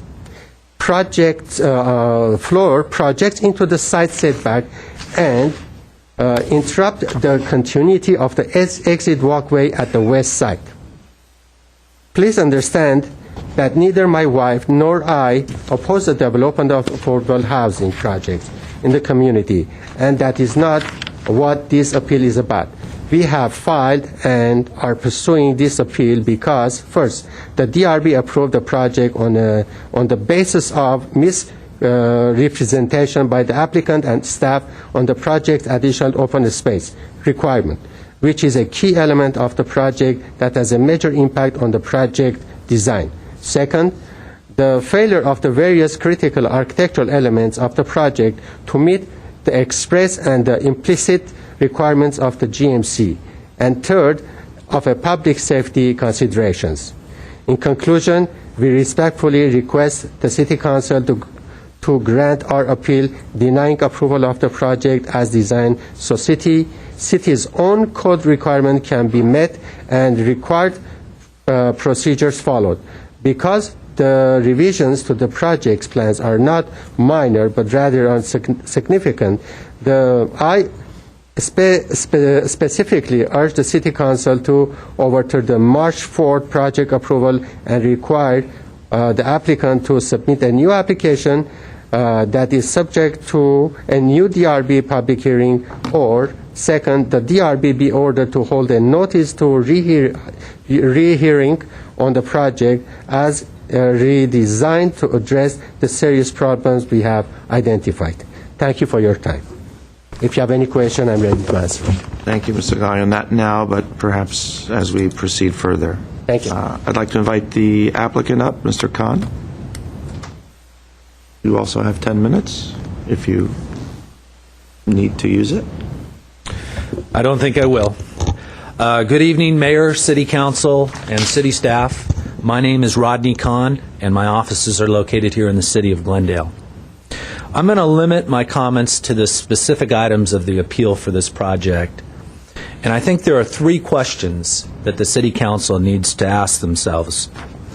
The first is, does this project meet zoning code requirements for the additional open space square footage? Plain and simple, does it? And the answer is yes. Code requires 3,100 square feet. We're providing 3,174 square feet. That's in addition to the 2,194 square feet of private open space, which is 754 square feet more than what the code requires. And we're also providing 7,752 square feet of common open space, which is about 1,100 square feet more than what the code requires. So we're not just looking at one piece of the open space, we're looking at the open space for the entire project. The second question that was brought up that I'm trying to follow the logic is, does this project meet the additional open space setback? The answer is yes. Yes, it does. Now, in terms of selective interpretation of the code, or we can project what the fourth floor should be or shouldn't be, is not within our purview. What our purview is what does the zoning ordinance state, and are we following it? And the answer is yes, we are. In fact, we have an additional setback because we've set it back on 6 feet on the second floor as well, where it's only required to be set back 3 feet. The third question, has there been major or substantial changes to the design of the project that would require reapplication or reconsideration of the approved plans by the Design Review Board? And I'll go to the staff report. And the staff report on page 7 very clearly and specifically states, staff has reviewed the revised plans and found that the design has not substantially changed, requiring the project to be re-reviewed. Further, the conditions and considerations provided by the board have been incorporated. Therefore, the project has been improved per the board's direction, and further board review is not required. I don't think this is that complicated of an issue. This isn't subjective. It's very objective. And I think it's very clear. There's the three questions. Did we answer them? Those are the items that were brought up in the appeal. Do we meet the code? Yes, we meet the code. Has there been substantial changes? No, there has not. This is our 5th public hearing. And in the first public hearing, we had a zoning hearing officer that looked at development standards. This is actually a development standard. This is not a design review board topic. The design review board, as you gentlemen know, focused mainly on the mass, the scale, the colors, the materials, the landscaping. This is a development standard. At the zoning hearing officer's case, these same appellants came and spoke. They spoke and they submitted items in writing. You know, they didn't say one word about additional open space. Nothing. Not in writing and not verbally. What they complained about was parking. They talked about height. They talked about density. And now, as we move forward, that didn't stick. So let me throw something else out there. This time I'm going to throw out the additional open space. Well, if it was such a significant issue, and I've never been involved in a case that was appealed to a city council body for additional open space, if that was such an important issue, why wasn't it brought up from the very beginning? It never was. You have to ask yourself, why are we here for this appeal? Is it really to address the additional open space? Let's give them the benefit of the doubt. It is. Okay, we've addressed it. Do we have it? Do we have the square footage? Yes. Do we have the setback? Yes. Has there been significant changes? No. So I don't need the 10 minutes to go on. It's very clear. We meet the criteria. We've designed the project. We've actually incorporated the changes in the project that we would typically do for plan check. So we're that much further along in the game. Anyway, I'll conclude my remarks, and thank you for listening to my comments. Thank you, Mr. Khan. I have several speaker cards, but at this point I'd like to open it up to my colleagues for any questions they may have of either Mr. Ryan or Mr. Khan. Right now, I only have a couple questions for Mr. Khan. First, do you have a copy of the letter that the appellant has given us? No, I do not. Do we have an extra copy, Mr. Clerk, that we can just hand to? Okay. Not an extra, but we can have one made. City manager is indicating he'll hand his copy over. Thank you. From what I've seen in the letter and from what the appellant read to us, the open space is not the issue at this point. It's the side setbacks. And he has an argument about the guardrail, saying that the guardrail, because of the dilemma which I've seen before between not allowing the fences in the front setback and having to have a guardrail around the subterranean garage and the grade. I'm just wondering if you can speak to those two issues, to the side setback requirements and to the guardrail and subterranean garage issue. Councilmember Friedman, what I can do, if you allow me, this was just handed to me. So I'm hearing it now for the first time. Mm-hmm. If it had been submitted originally, we could have certainly reviewed it and prepared for a response. I can take a few minutes and sit down with my architect, and that way I actually give you an accurate answer, and we'll address those two items, and I'll come back to you as the hearing progresses, if that's okay. That's fine with me. I think you should at least be entitled that opportunity. And as far as your, not to get on the tangent, but in a de novo review, anything can be brought up. The whole case is heard from the very beginning. And we have had several excited discussions about that. I have had several excited discussions about that. That will be something maybe we'll discuss later, but as far as everything I can see, he's entitled to bring in any new item that wasn't even a hint raised before. So that's the way it goes. Fair enough. So why don't we go to some of the public cards, and then we can open it back up for questions, and then we'll give Mr. Khan a chance to respond to that. Whoops. Okay. Seda Ryan.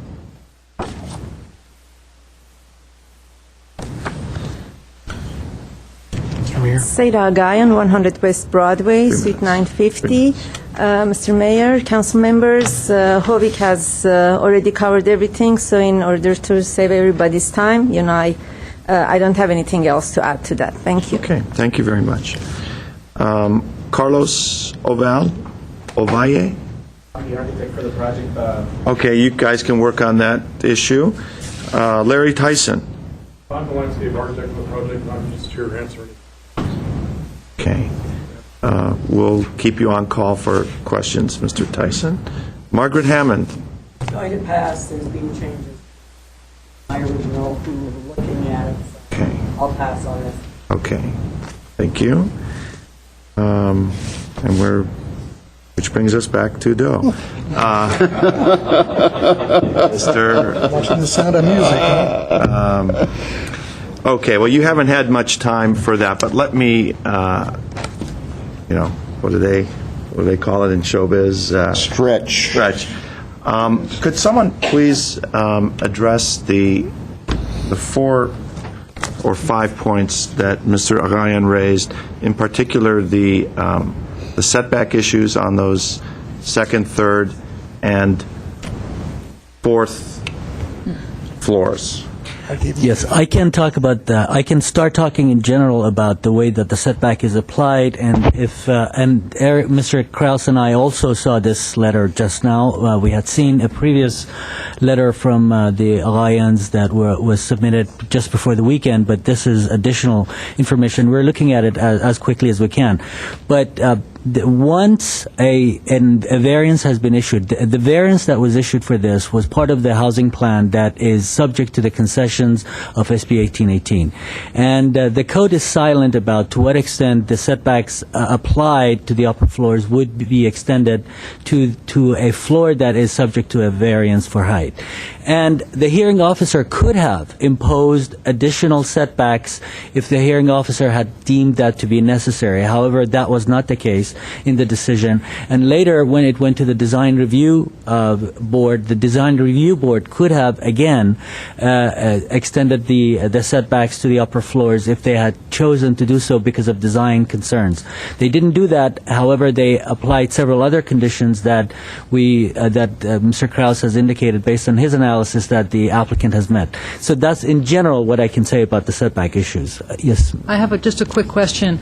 From the time that this was seen by the design review board, and then when the applicant made their changes based on the new open space requirement from the city, did the side setbacks change? In other words, the side setbacks that we're seeing today, the same side setbacks that were reviewed by the design review board?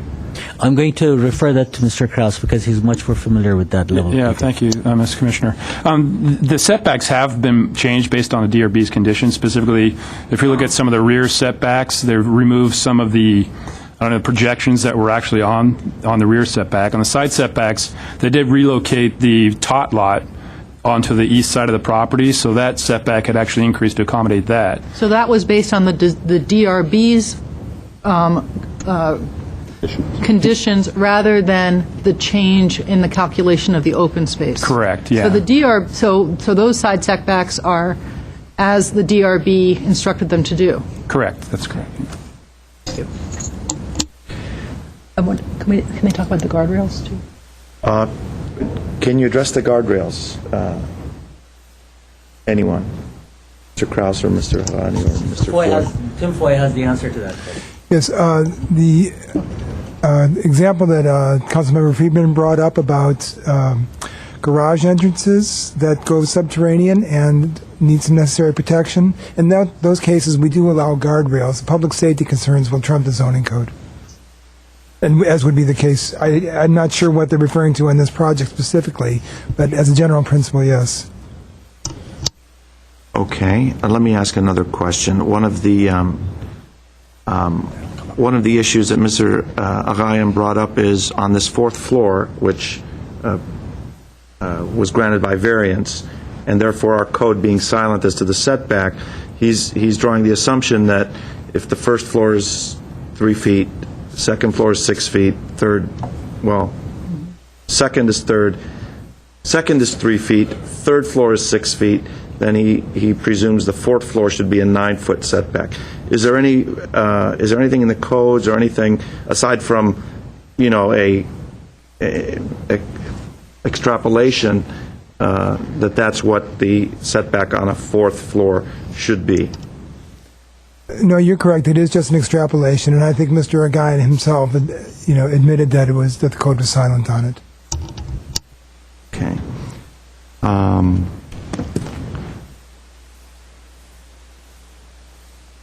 Okay. Are there any questions on that? I must say that that extrapolation doesn't always hold, because the assumption that what we call in the planning technical term wedding cake approach to setbacks is not always the best approach, and from time to time we in fact try to avoid that and deal with articulation in a different way. And this could easily be one of those cases. When was the zoning administrator's decision made for the variance? I believe in the staff report,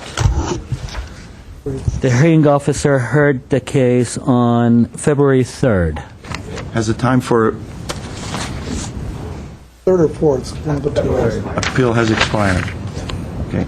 So just sort of getting back to the procedural nuances, the appellants could have also appealed the zoning administrator's decision, which would have taken it to the planning commission, and then would have had an additional right of appeal to the city council. That's correct. Okay. Okay, just so we're clear on that. So, Mr. Khan, how are you doing over there? Have you had enough time to review that and address those issues? I think you got some hints over here, by the way, so. I need all the hints I can get. I'm going to bring up my architect so I don't act as a filter, because he can address specifically the questions that you asked. And would you just restate those questions so we know what? I think I may have gotten my answer from Mr. Hagani. I was really wondering why the side setbacks changed, and now I understand that they were from the conditions imposed by the Design Review Board, not by the change in open space calculation. Yeah, there were a series of conditions that were imposed by the Design Review Board. And there were a number of suggestions that were made by the Design Review Board, which we decided to accept as well, even though they were never put into writing. You know, we wanted to give the Design Review Board everything that they wanted and everything that they suggested, but never made it into the conditions. So as a result of that, some of the setbacks changed. As somebody was mentioning, the north side, we removed a number of items that were protruding, not into the setback, well within the setback, but we removed them, therefore increasing our setback.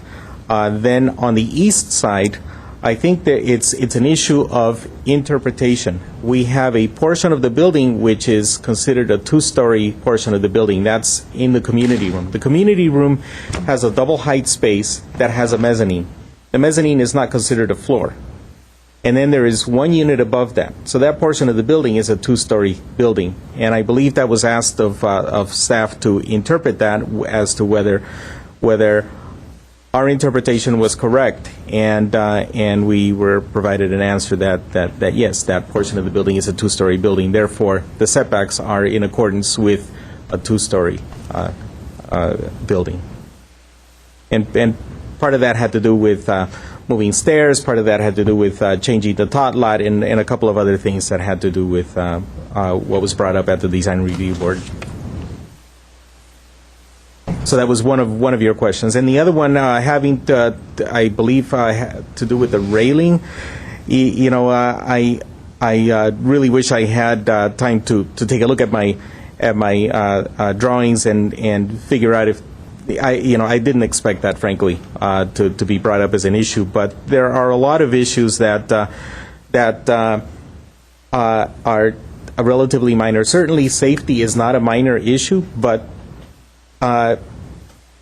there's a lot of details that come up during the plan check process. The height and extent of all the guardrails and a myriad other issues that are typically addressed during the plan check process. We didn't expect to be presenting during entitlement a complete project.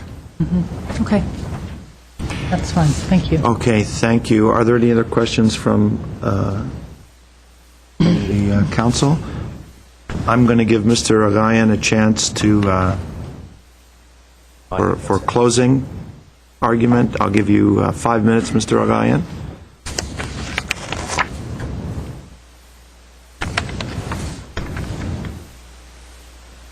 If it's possible, can we see that perspective that we show it to you, the last one?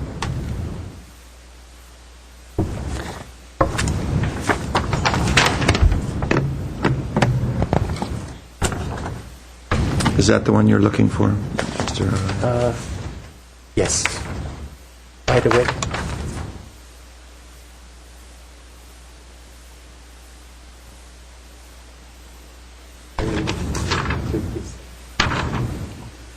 To give it to the mayor? yeah.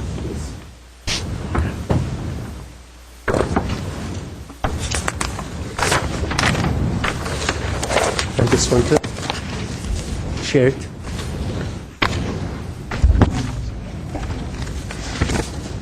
Okay, you can start, In the Mr. previous project,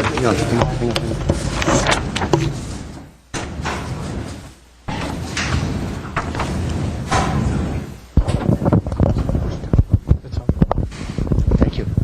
In the previous project, they had at the east side 15 foot 1 inches setback at this section, and was the same combination open through a mezzanine and the second floor projected with a box on the top.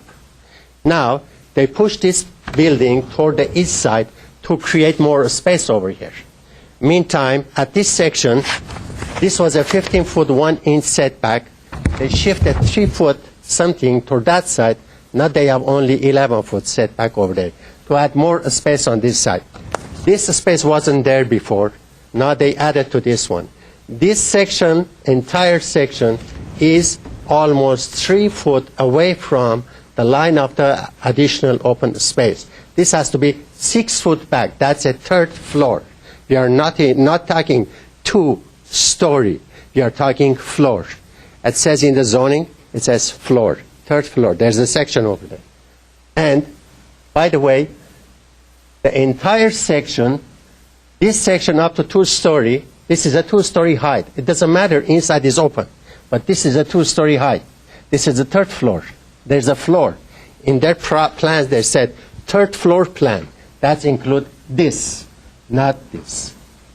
When it says third floor, it has to go 11 foot back. And that's all my comment.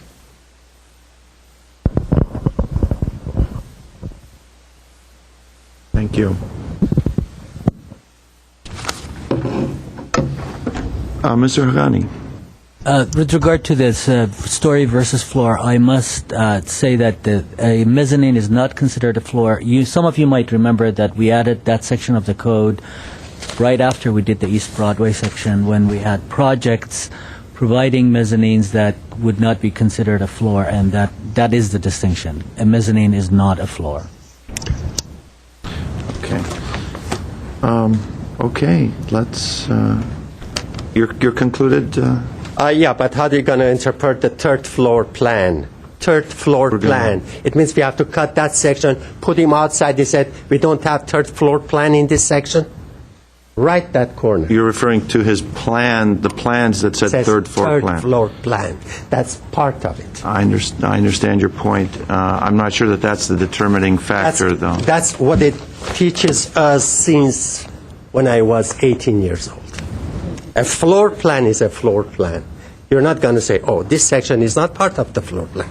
This section is part of the second floor plan, and the requirement goes with the second floor plan. It's not the way it is in architecture. That's the way architects learn. I'm an attorney, and things aren't always as black and white. One time they're asking an attorney, attorney is asking 2 by 2. Somebody like me says 2 by 2 is 4. And the attorney said, how much you wanted to see? 2 by 2 can be 1 or 2 or 10. Thank you. Well, thank you. Comments? I will now close the public hearing. Thank you for presentation, both sides. Mr. Weaver. I'll make my comments because this is a de novo hearing. Over my many years here, I've seen many projects. I've usually, I think along with my colleagues, met with developers in the early stages to get our feel for what we think of the design, etc. And with ADI, who has done marvelous work in the city of Glendale, I've always met with them. This particular project, nothing. Never heard from them, spoke to them, anything. So my comments are not related to setbacks. Mine go to other things. And the main thing is compatibility. And I have a problem in this. If they'd asked, I would have been saying this to them from the beginning. You have 2 oak trees on there, one on the west property line, one on the north property line. Are you willing to bet the one on the west property line is some 50 years old? It's going to be cut down. Right now it provides shade to the house to the west of it. And with a lot over 200 feet wide, I'm convinced you could design it to save that oak tree.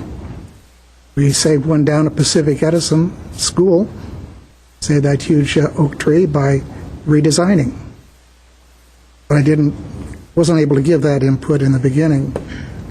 So I have a problem that they couldn't take into consideration saving a large oak tree that this community says we want our oak trees preserved. So that bothers me. And the neighbors, of course, are going to lose all their shade. The only shade they're going to get in their house is going to be from this new structure, which is going to be 3 stories high. And I do have some slides. Artie, did you get those? I took pictures today, and I want the audience to look at this that's in my hand first. My problem is compatibility, and this is one of the few times I can ever remember not agreeing with the Design Review Board. With all due respect, I don't care for the architectural style. I don't like the bright colors. Now, this is supposed to be compatible with the other houses in the neighborhood. So you put up the first one, Artie? I mean, it's supposed to be compatible. We've sat up there and we've had so many arguments over the years on appeals on compatibility, infinitum. And I've never seen anything like this around. And the neighbors are going to see it. I went along with this project originally because when it's presented, ADI had control over the vacant lot to the west, and they wanted to use the city underutilized parking lot. I went along with that. The next thing I saw was an 8.5 by 11 sketch. I was told, here's the plan. I'm an engineer, I'm used to seeing drawings. And I didn't, which concerned me. Okay, I took these this morning, there's the date on there. These are the houses to the west of this structure. It's going to be built. Okay, the next one. These are houses on the other side of the street and down. Notice the colors and stuff in there, sizes. Okay, the next one.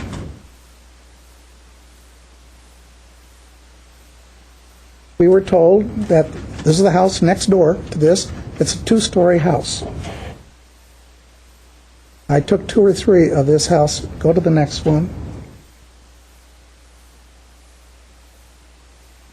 See the little 2-story squatted up in the middle of the roof? Here we go again. You can say that's a 2nd story. To me, it's one little room stuck up in the middle of the roof. See?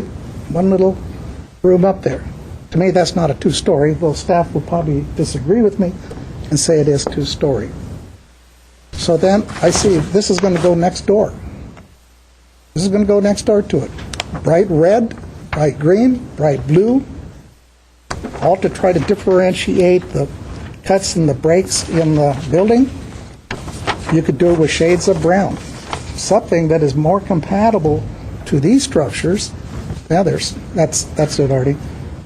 There's 7 2- and 3-story houses on that. 7 multiple-story buildings on that street. In Salem, only 2 or 3-story. So I respectfully disagree that this is compatible with anything on that street or even in the area, those colors. and the fact you could not save a mature oak tree, but you had to rip it down to utilize every single inch of land on those 2 lots that you could use. I'm absolutely in support of housing in this city, affordable housing, senior housing, all of it. We need a lot more. But this was rushed through the city,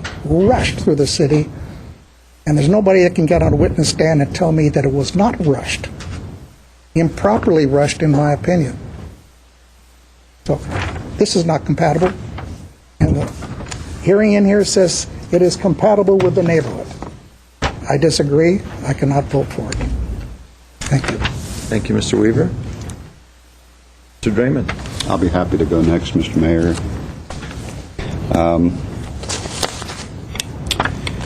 Let me see. Let me turn to Mr. Hagani and his team. What happened to the multi-story structures on the street? And adjacent to this? The existing multi-story structures are still there. Are they really? they didn't just vanish? They're still there? Can you review for me what some of them are? They didn't just disappear today, did they?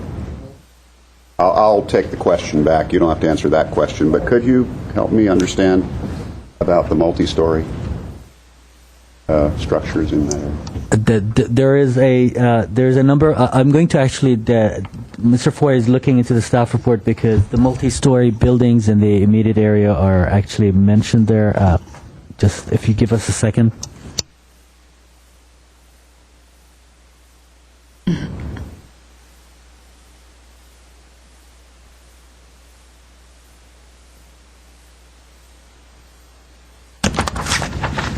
H2, Mr. Howard.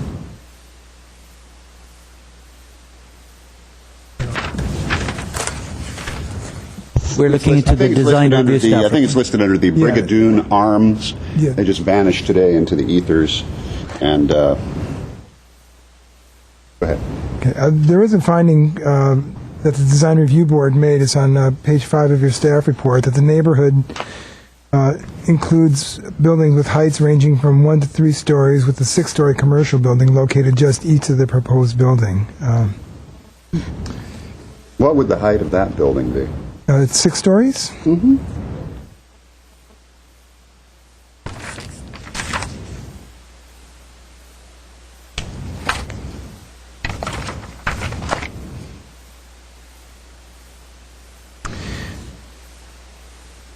feet. Including the elevator room on top of the... 70 feet, including the... We can round it off. 70? Mr. Weaver Rule of stipulates thumb is that 70. for each story we give or take a couple feet is 10 feet. So 6 Let stories me would be not approximately continue 60 feet. to torture Mr. Foy and put him on the spot. Bottom line, there are structures in this area that are tall. Can we just say that? They're not all 1-story homes and 2-story homes and 2-story homes with a pop-up above. They're right there, but they were not included in the little mini survey that we just saw. Mr. City Attorney, when do we normally deal with design issues on proposed projects of this nature? By we, I'm assuming the city council or the city? Yeah. On design-related issues, it's in 2 parts. One, if it's a project that's in conjunction with the housing authority where there'll be some city agency or housing authority property involved, you may get involved with the design at an earlier stage. However, if this type of project, the design went through the design review board for review, consideration, and in this case, approval, and has been appealed pursuant to 2.88 of the municipal code to this council. Right. And the points of appeal that we're dealing with here? Points of appeal, it is a de novo review, which means anything related to the massing, scale, within the jurisdiction of the design review board is within your jurisdiction to consider. But I guess the bigger question, Mr. City Attorney, is who is making the appeal? Individual council members or the appellant? The appellant. And the appellant under Chapter 2.88 has the burden of proof. Right. So for myself, Mr. Mayor, I didn't hear the appellant discussing anything about compatibility. I didn't hear the appellant discussing anything about one-story structures and two-story structures and about 60 or 70-story structures. As a matter of fact, at the last hearing, I asked him quite specifically what his issue was, and he very honestly answered me, Mr. Agayan I'm talking about. And today he's added on to that significantly. He's piggybacked some items onto that, as is his right to do. As you point out, it's a de novo hearing, so so the target can keep moving. But none of them related to issues of compatibility. But in any case, so that doesn't resonate with this council member in this particular case. And by the way, we have we have two design review boards that, in my opinion, currently are extremely sensitive to issues of compatibility. As a matter of fact, our current DRB, after DRB reform, was sort of baptized in the fire, if you will, of compatibility and so on. But so I start looking at this, and I start and this is kind of a luxury for some of us folks, because normally when appeals come to us, they're somewhat subjective. Does the project seem too big? There's no slide rule to use for that, really. Does it feel too large? Is it too? What's the massing? What's the bulk? So on. Is it compatible? These sorts of things. In this case, it's not so subjective. It's pretty objective. It has to do with math, in my view. That's what's at the heart of this, math. The issue that the most salient issue I can come up with from listening to the appellant is there enough open space? Is there enough additional open space? Well, Mr. Hagani, what is required? What's the magic number required? The magic. Mr. Foy has a good comment. I can answer that one. I think Mr. Krause is waving on this one. For this project, this particular case, it's 3,100 square feet. And do we know what the calculated, what the magic number of square footage proposed now is? It's over 3,100. It's over 3,100 square feet. Okay. And so here's the thing. We've been told, yes, it's de novo, and so that target keeps moving. But I'm also a live human being, and so consistent with Mr. Mayor, I'm not sure how you worded it earlier when you were talking about the de novo aspect of this, but when the target keeps moving and shifting and twisting and turning, I have to ask myself, why? Why is this happening? When I can't find any consistency in what the appellant is asking. Well, his office address is on the letters he keeps providing us. It's not adjacent to this property. He doesn't live adjacent to the property or in that particular neighborhood.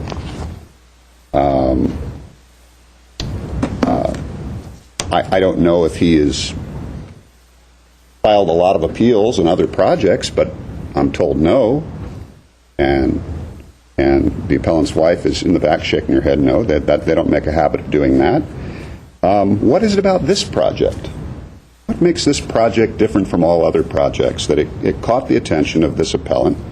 And to the extent that from day one until this day, the criteria or the subject matter behind the driving issues behind the appeal keep changing. It's parking, it's this, it's that. It's just about the open space. And now it's not just about the open space. Now it's about public safety. So what is it? And I don't know. I didn't ask the appellant, and I actually thought about it, but I didn't because I thought it would be interpreted as kind of a flippant question. But it makes me wonder, is this a hobby? How many other projects have you reviewed?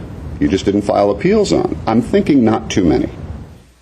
And to me, I think that in this case, we have kind of the luxury of a pretty objective issue. To me, it's math, as the appellant was saying when he was at the dais, 2 + 2 should equal 4, and I think in this case they do. The open space equals, I think I was told, 3,170 4 square feet. And that's the issue for me. At some point, I think that the appellant has to say what his or her issue is. Yes, they have the right to add, but at some point, as a person sitting up here that has to make a decision, they got to boil it down to something that I can answer. And the closest something I can get to that is a through line here has to do primarily with the open space. And to me, that has been satisfied. And the changes related to the project as to whether they're significant, the changes seem to me to be both by comment of not just the applicant, but also city staff, is to satisfy the conditions of our own DRB. So the third issue is the public safety considerations and the railings, and I think that staff's answer to that satisfies me as well. So I will be supporting this design. Mr. Mayor? Mr. Weaver. Just clarify. Again, all the years I've been told here, a de novo hearing means you start from scratch. Every element of a project is open to review when it reaches here. I have chosen compatibility. My colleagues don't have to agree. That simply is my right, and I've given my opinion. And I hope my colleagues saw from the photos, I was taking pictures of the residential to the west, not the tall 6-story building to the east, which I think is the borderline of the downtown specific plan, whatever, and Clancy's, which is in a red color. I was looking at the residential because this is immediately adjacent to the residential. And even that tall 6-story, that's a light beige building too. It's not red and green and blue and all the colors. There's nothing around that neighborhood. I've been down there many times in the last 2 or 3 weeks. I've been down there more than one time. Looking, driving up and down the street, driving around the blocks, looking to see, is there anything like that? And there isn't. So I have a perfect right to sit here as one of the 5 and say, this is not compatible with the neighborhood. That's my right. My colleagues will probably not agree, but I have my right, and I hope I will be respected for that point. Thank you. Mr. Draymond. Mr. Weaver, you have every right to vote however you wish and to analyze your materials any way you wish. My only comment is that a de novo hearing and the ability of the appellant to use anything from day one of all of this to the present and then some is absolutely their right. Only problem is they didn't raise any of that. They didn't raise compatibility. Understood, but I have a right. You did, and you're not excuse me, I have the floor at the moment, sir. You are not the appellant. Last time I checked. And that was my Mayor, only may I comment. ask the city attorney, do I have a right to bring up compatibility even though the applicant didn't? Now you know why I was so hot a few weeks ago. I'm honest. And for the record, Mr. Mayor, this city councilman is not saying Mr. Reaver doesn't have the right. I think you definitely have the right. The city attorney has mentioned that in the de novo review. You But can what are we raise talking about? I've given my anything. opinion. Let's move on and get your Thank all you. opinions. We will. Ms. Friedman. Okay, if I can just take things down a notch. I've been watching this project as it's gone through the various stages of review. I watched the design review board hearing, so I'm familiar with what the different conditions and recommendations were, and I know from looking at the plans how much of the changes were based on the applicant's responsiveness to those recommendations and conditions, which I appreciate, that they did go that extra mile and they didn't just do what was required to them, they also did what was recommended. So just a few things. In terms of compatibility, in my mind, and I've talked about this at the Design Review Board, and we've had discussions about compatibility for the years that I've been on Design Review Board. I was on for 5 years on that board. Compatibility does not mean sameness. Compatibility does not mean imitation. Compatibility just means that you can exist alongside something. If we applied, as in the city, a very strict interpretation of what compatibility meant to mean that you have to build things in the exact same style of the building next door, we would have a really boring city. So that's first of all. Secondly, I agree with Mr. Weber that a lot of the residential in that neighborhood is California craftsman. But in his own photo, the building right behind that second-story residence is also residential. It's a residential apartment building, probably built in the 1970s. It's a big box with pretty much no identifying features to it. If you look around the neighborhood, if we had a true survey showing building by building, you would see that not only the commercial, but also a lot of the residential is very eclectic in terms of its style. There's Art Deco, pretty much catty corner in the Joann's Fabric building. There's Clancy. I don't even know what style. It's a sort of a vernacular from the 1980s, I think. There's a wide range. I believe that this project fits in and is compatible because it very successfully makes the transition from the commercial institutional building that's on Central to the residential. And the way that it does that is through its use of color, through its use of articulation. It says that it's not a commercial building. I think when you look at the rendering, because of those colors, they're bright. I think that they're warm. It says this is where people live, not where people work. And that's what I think is successful about the design. So I do think that it's a compatible design. I think it's certainly compatible to the neighborhood. And I think it's a nice design, particularly the open space. And one thing that I'm going to say to staff, I am concerned about this miscalculation in the open space requirement and how it got as far as to get to the design review board with a substantial miscalculation. I don't know whose fault that is. I don't particularly care whose fault that was, but we need to be very sure that that doesn't happen again. Luckily, they were able to find a way to accommodate that additional, 1,300 square feet of open space they had to find. I don't know how they did that exactly, but the next applicant might not be so lucky as to be able to do that.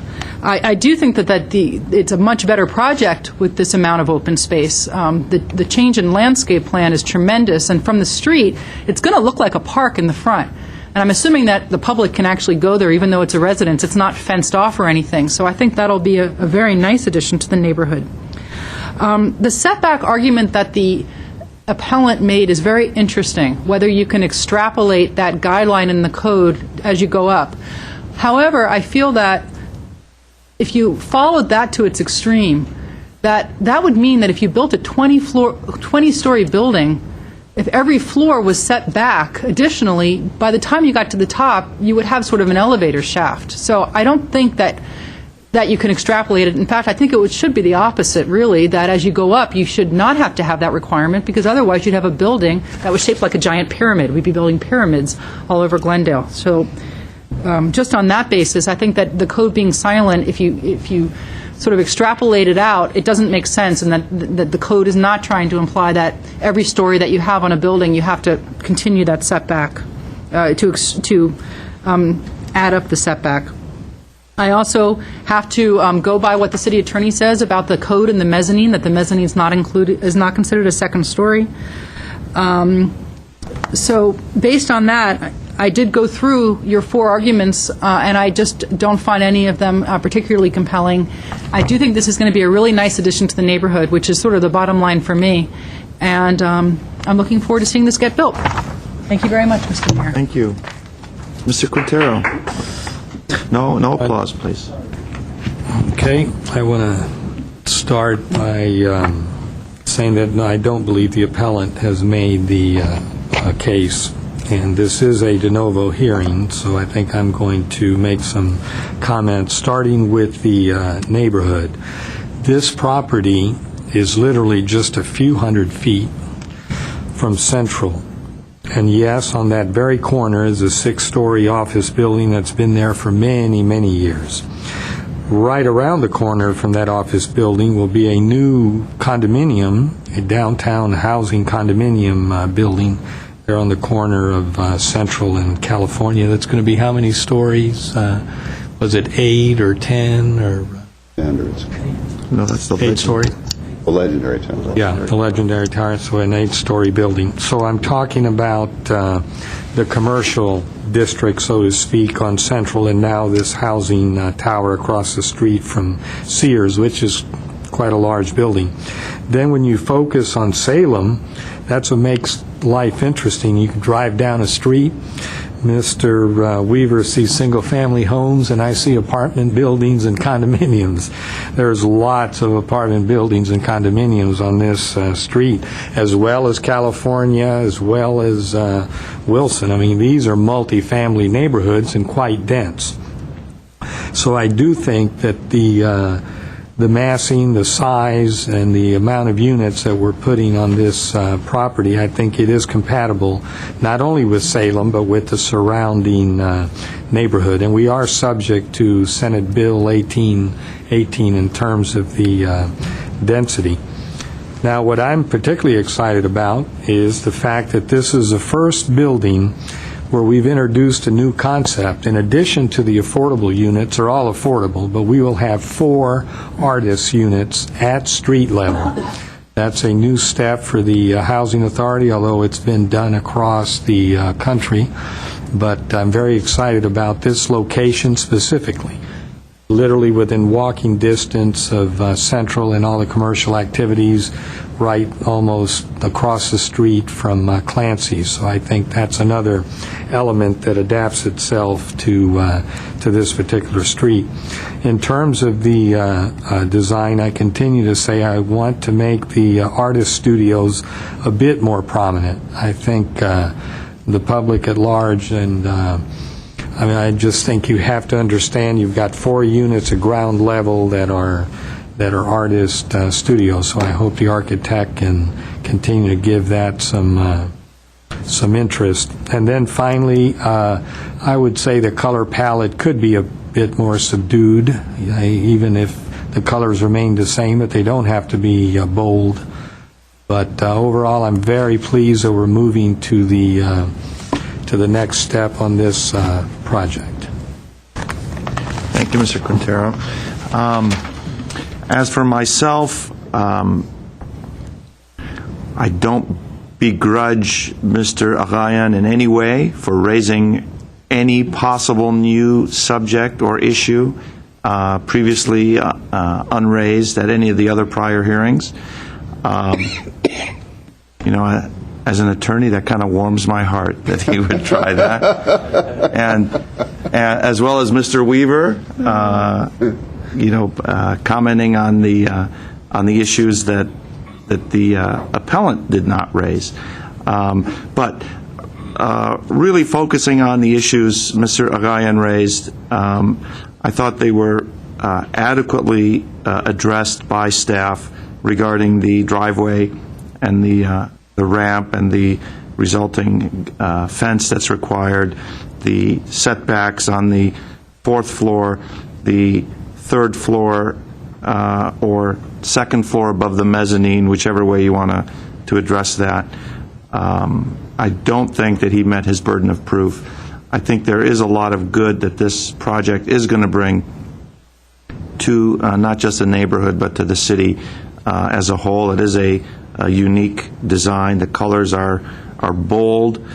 It's going to provide affordable housing for many families as well as artist lofts in concert with our continuing efforts to bring arts and artists to Glendale.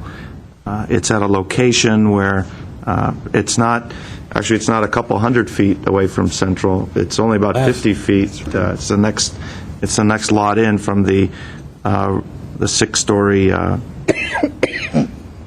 office building that sits at the corner there. And the colors are very much in keeping with the Clancy's theme of that reddish, reddy color, and that's fine too. There's nothing wrong with that. I am going to support this project, and I appreciate everyone's efforts in flushing out the details. Were it not for Mr. Agayan's work, the mistake would have progressed to Lord knows to what stage, and it would have set this whole project back, and I think been embarrassing for all of us. But his work as an architect certainly gives some insight and he caught something that we missed. With that being said, I don't think there's any other comments. Let's take roll call. Is there a motion, please? Let's start with a motion. We're at 9B. I'll move the item. 9B1. I'll second. Roll call, please. I need a second. Second by Mr. Quintero. Council members Draymond, Yes. Friedman, Yes. Quintero, Yes. Weaver, No. Mayor Najarian. Yes. Thank you. Mr. Mayor, the record should reflect that the documents submitted by Mr. Agayan, dated April 13th, 2010, along with the diagram, will be part of the record, Thank you. along with the photographs submitted by Mr. Weaver. The Weaver photos. Thank you, Mr. Weaver, for sharing those with us. Oh, don't worry, I'll give him a copy right now. I appreciate that. And let's move on to the next item, please. Next item is oral communication. Discussion is limited to items not part of this agenda. Each speaker is allowed 5 minutes. Council may question or respond to a speaker, but there will be no debate or decision. And city manager may refer the matter to the appropriate department for an investigation and a report. Robert Movsesian, followed by Margaret Hammond and Mike Mohill.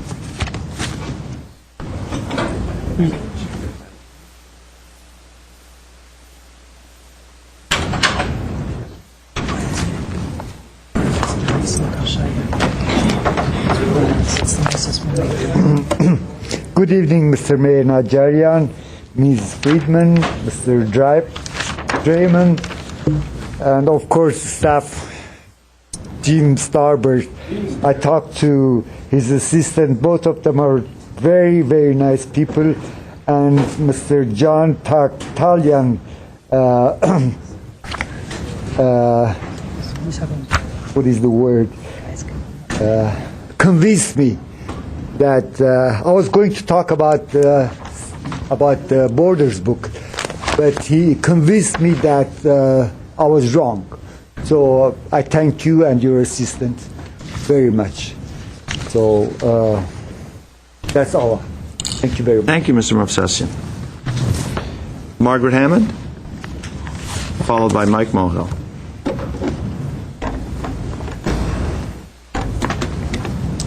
Good evening, Your Honor, Mayor, members of the council, staff, and the audience. My name is Margaret Hammond, and I'm a 50-year resident of this city. Seen a lot of changes. I have to agree with Mr. Weaver on the colors on that building. I think are horrendous. I didn't ever see the color palette, really. I think one of the ugliest buildings there is the one that's down at public housing. It's down at the corner of San Fernando and Brand. I just think it's the cheapest, crummiest looking building. I try not to look at it as I go by, frankly. So it's not compatible. It's, not part of California background, I would say. Anyway, a week ago, I went to a Glendale Beautiful Awards ceremony, and they gave awards to Glendale College, Glendale Hospital, Adventist Hospital, the New Moon, the Pacific BMW, and Cedar Park. There's a special award for their landscaping and trying to beautify the city to make it look better. And again, use of open space by landscaping it nicely and adding to the quality of life for all of the citizens of Glendale. Now, myself, I'm really in, as I've said before, want to recycle. I try to recycle everything I can, whatever I look at everything, I recycle. And try to reduce litter, and try to reduce what goes into our dumps, our whatever you call them.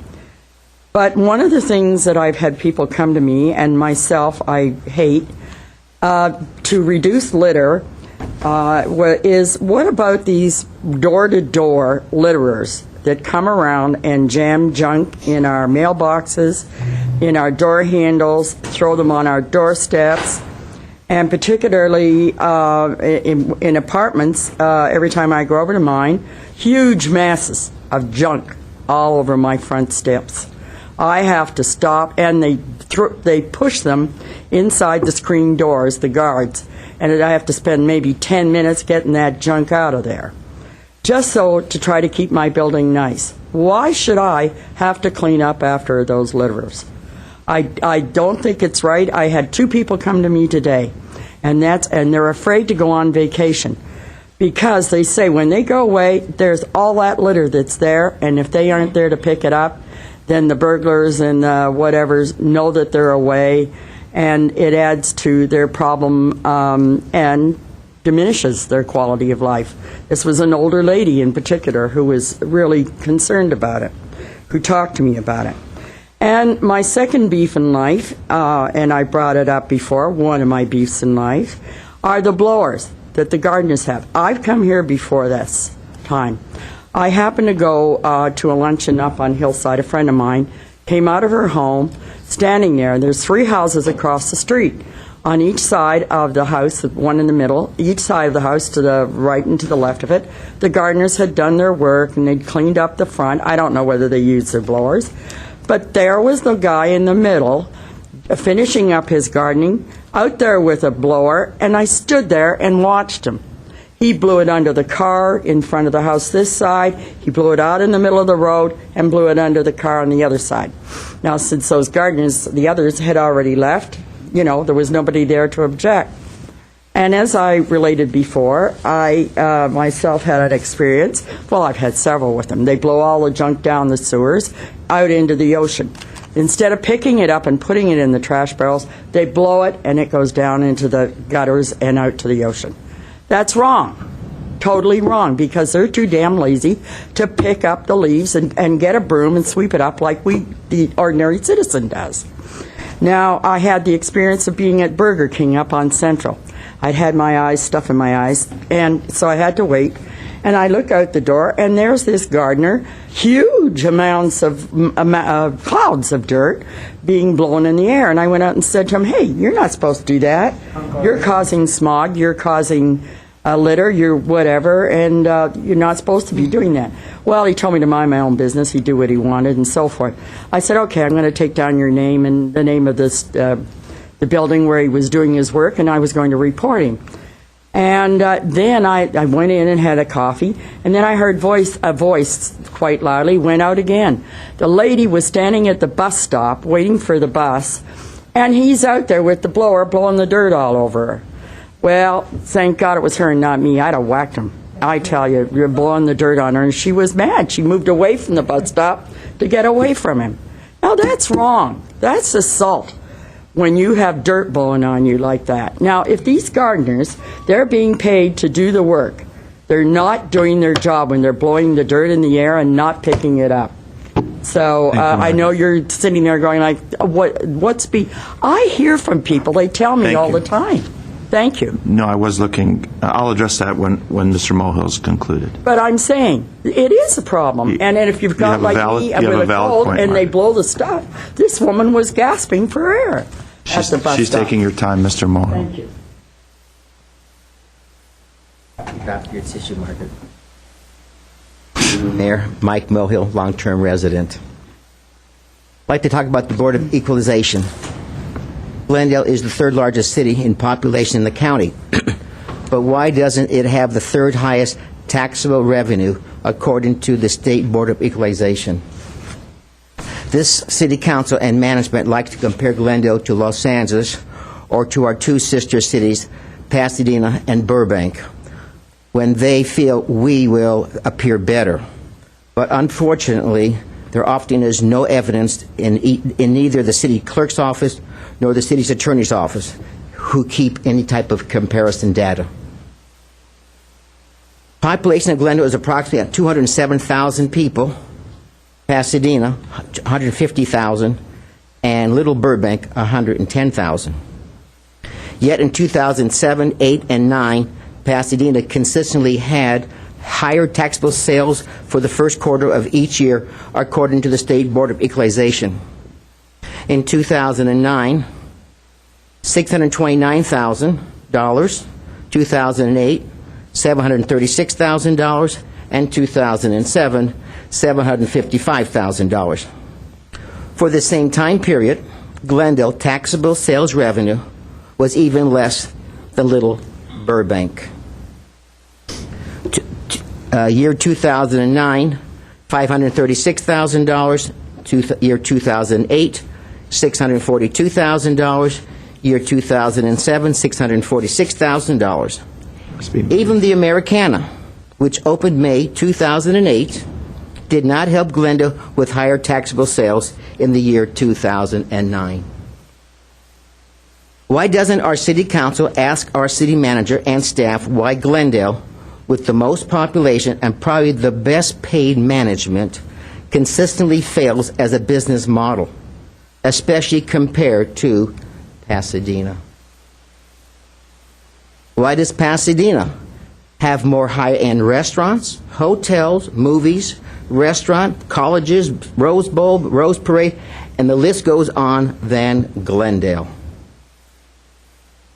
Thank God we finally came up with the Americana ad brand, and I am crossing my fingers that the $4 million city is investing for the Neon Art Museum will make money within the first 5 years. Or will we have another white elephant like the Alex Theater to subsidize every year? Why does Glendale, with the largest population than Pasadena or Burbank, consistently have smaller first quarter sales, taxable sales for the past 3 years? Is it perhaps the other cities have better vision than ours? Is it perhaps other cities have a better vision than ours, Are their management better than ours? Where is the leadership to turn this ship around? A few years back, when the impact fees were being discussed, why did this council choose to keep impact fees high? That has discouraged builders from coming into Glendale, hiring new employees, and modernizing our city. But on the other hand, Pasadena chose to have lower impact fees, and their city appears to be more modern and progressive. Today, we have projects started and not finished. What is the city council doing to be more progressive and business friendly? Why do we consistently have high rubbish fees, utility fees, parking fees, permit fees, and you just name it? Glendale continues to have a reputation of not being very business friendly. Additionally, added red tape in the planning department has recently chased away businesses away, like Crown Books on Brand Boulevard. Perhaps we need to change the management from the top down and clean house. The only thing that is consistent is we continue to pay our city employees the best that money can buy, and then we slash the budget for fixing roads like Central Avenue, Glendale Avenue, Verdugo Road, and the other needed services. In conclusion, why does the city of Glendale continue to have the reputation of having some of the highest paid government employees in the county? That is what I call progress gone amok. Thank you for your time and consideration. Thank you, Mr. This is all in the Board of Equalization. I don't have any other cards. All communications is closed. Mr. Howard, assault, being sprayed with the debris from a power blower. We'd need to have a lot more facts before we could determine if there was any intentional conduct involved in a potential assault. Just the mere use of a leaf blower, and some cities do regulate them, the mere use of a leaf blower itself would not be considered an assault if some debris was blown in the direction of a pedestrian or a vehicle or otherwise. Just a general mess that a blower can make. They indicated one, there may be some AQMD issues involving that, but some local agencies do regulate leaf blowers. Some prohibit gas blowers, for example, in favor of electric, and others regulate them. Okay. Something we can think about. Something we can certainly think about, yes. Any other comments? Okay. I have a question. Yes. Since about something Ms. Hammond said. If you put a sign saying no solicitations, can people still leave advertisements if you're going away for a week? Because I think that's a legitimate concern. If you're going away for a week and don't want people to pile up papers outside of your house? Actually, there are two ways, according to the California Supreme Court, that you can regulate these door-to-door solicitations. And one is just as you suggested. In fact, our ordinance provides that if someone places a sign that indicates no solicitors and someone then places solicitation, it's a violation of the code, and that will be sustainable because you're not challenging the individual who is providing the message. Essentially, you're trespassing against the will of the individual who does not want you on the premises. The other way is the way Pasadena has done it, and that is create this master list. And frankly, I haven't checked with Pasadena in a number of years to see how workable that really is in reality. They created a registration list for those that want to solicitate. Again, you've got to be somewhat cautious, and I think Pasadena accomplished that. You've got to be cautious that you don't impede their First Amendment rights to essentially go out, whether it's a religious tract or political or commercial or the like. Be cautious that you don't interfere with a message. They create this registration system. Okay, it's okay. It sounds like the take-home message is that if you put a sign saying no solicitations, they shouldn't leave solicitations. They still might. In which case, I guess you could report them to neighborhood services and hand the flyers over. We can report them to the neighborhood services, and we can certainly look into who was either the people that were distributing it or actually the manufacturers or the entity that was actually advertised in the flyer. I recommend you call the business that dropped it off, not the person that's walking around doing it. Call the business that's paying the company to go do it. Right. That should make them aware of it. Okay. Thank you. And I'm going to go to you, Mr. Weaver, for... Adjourned in the memory of Edmund Klustein. We are adjourned.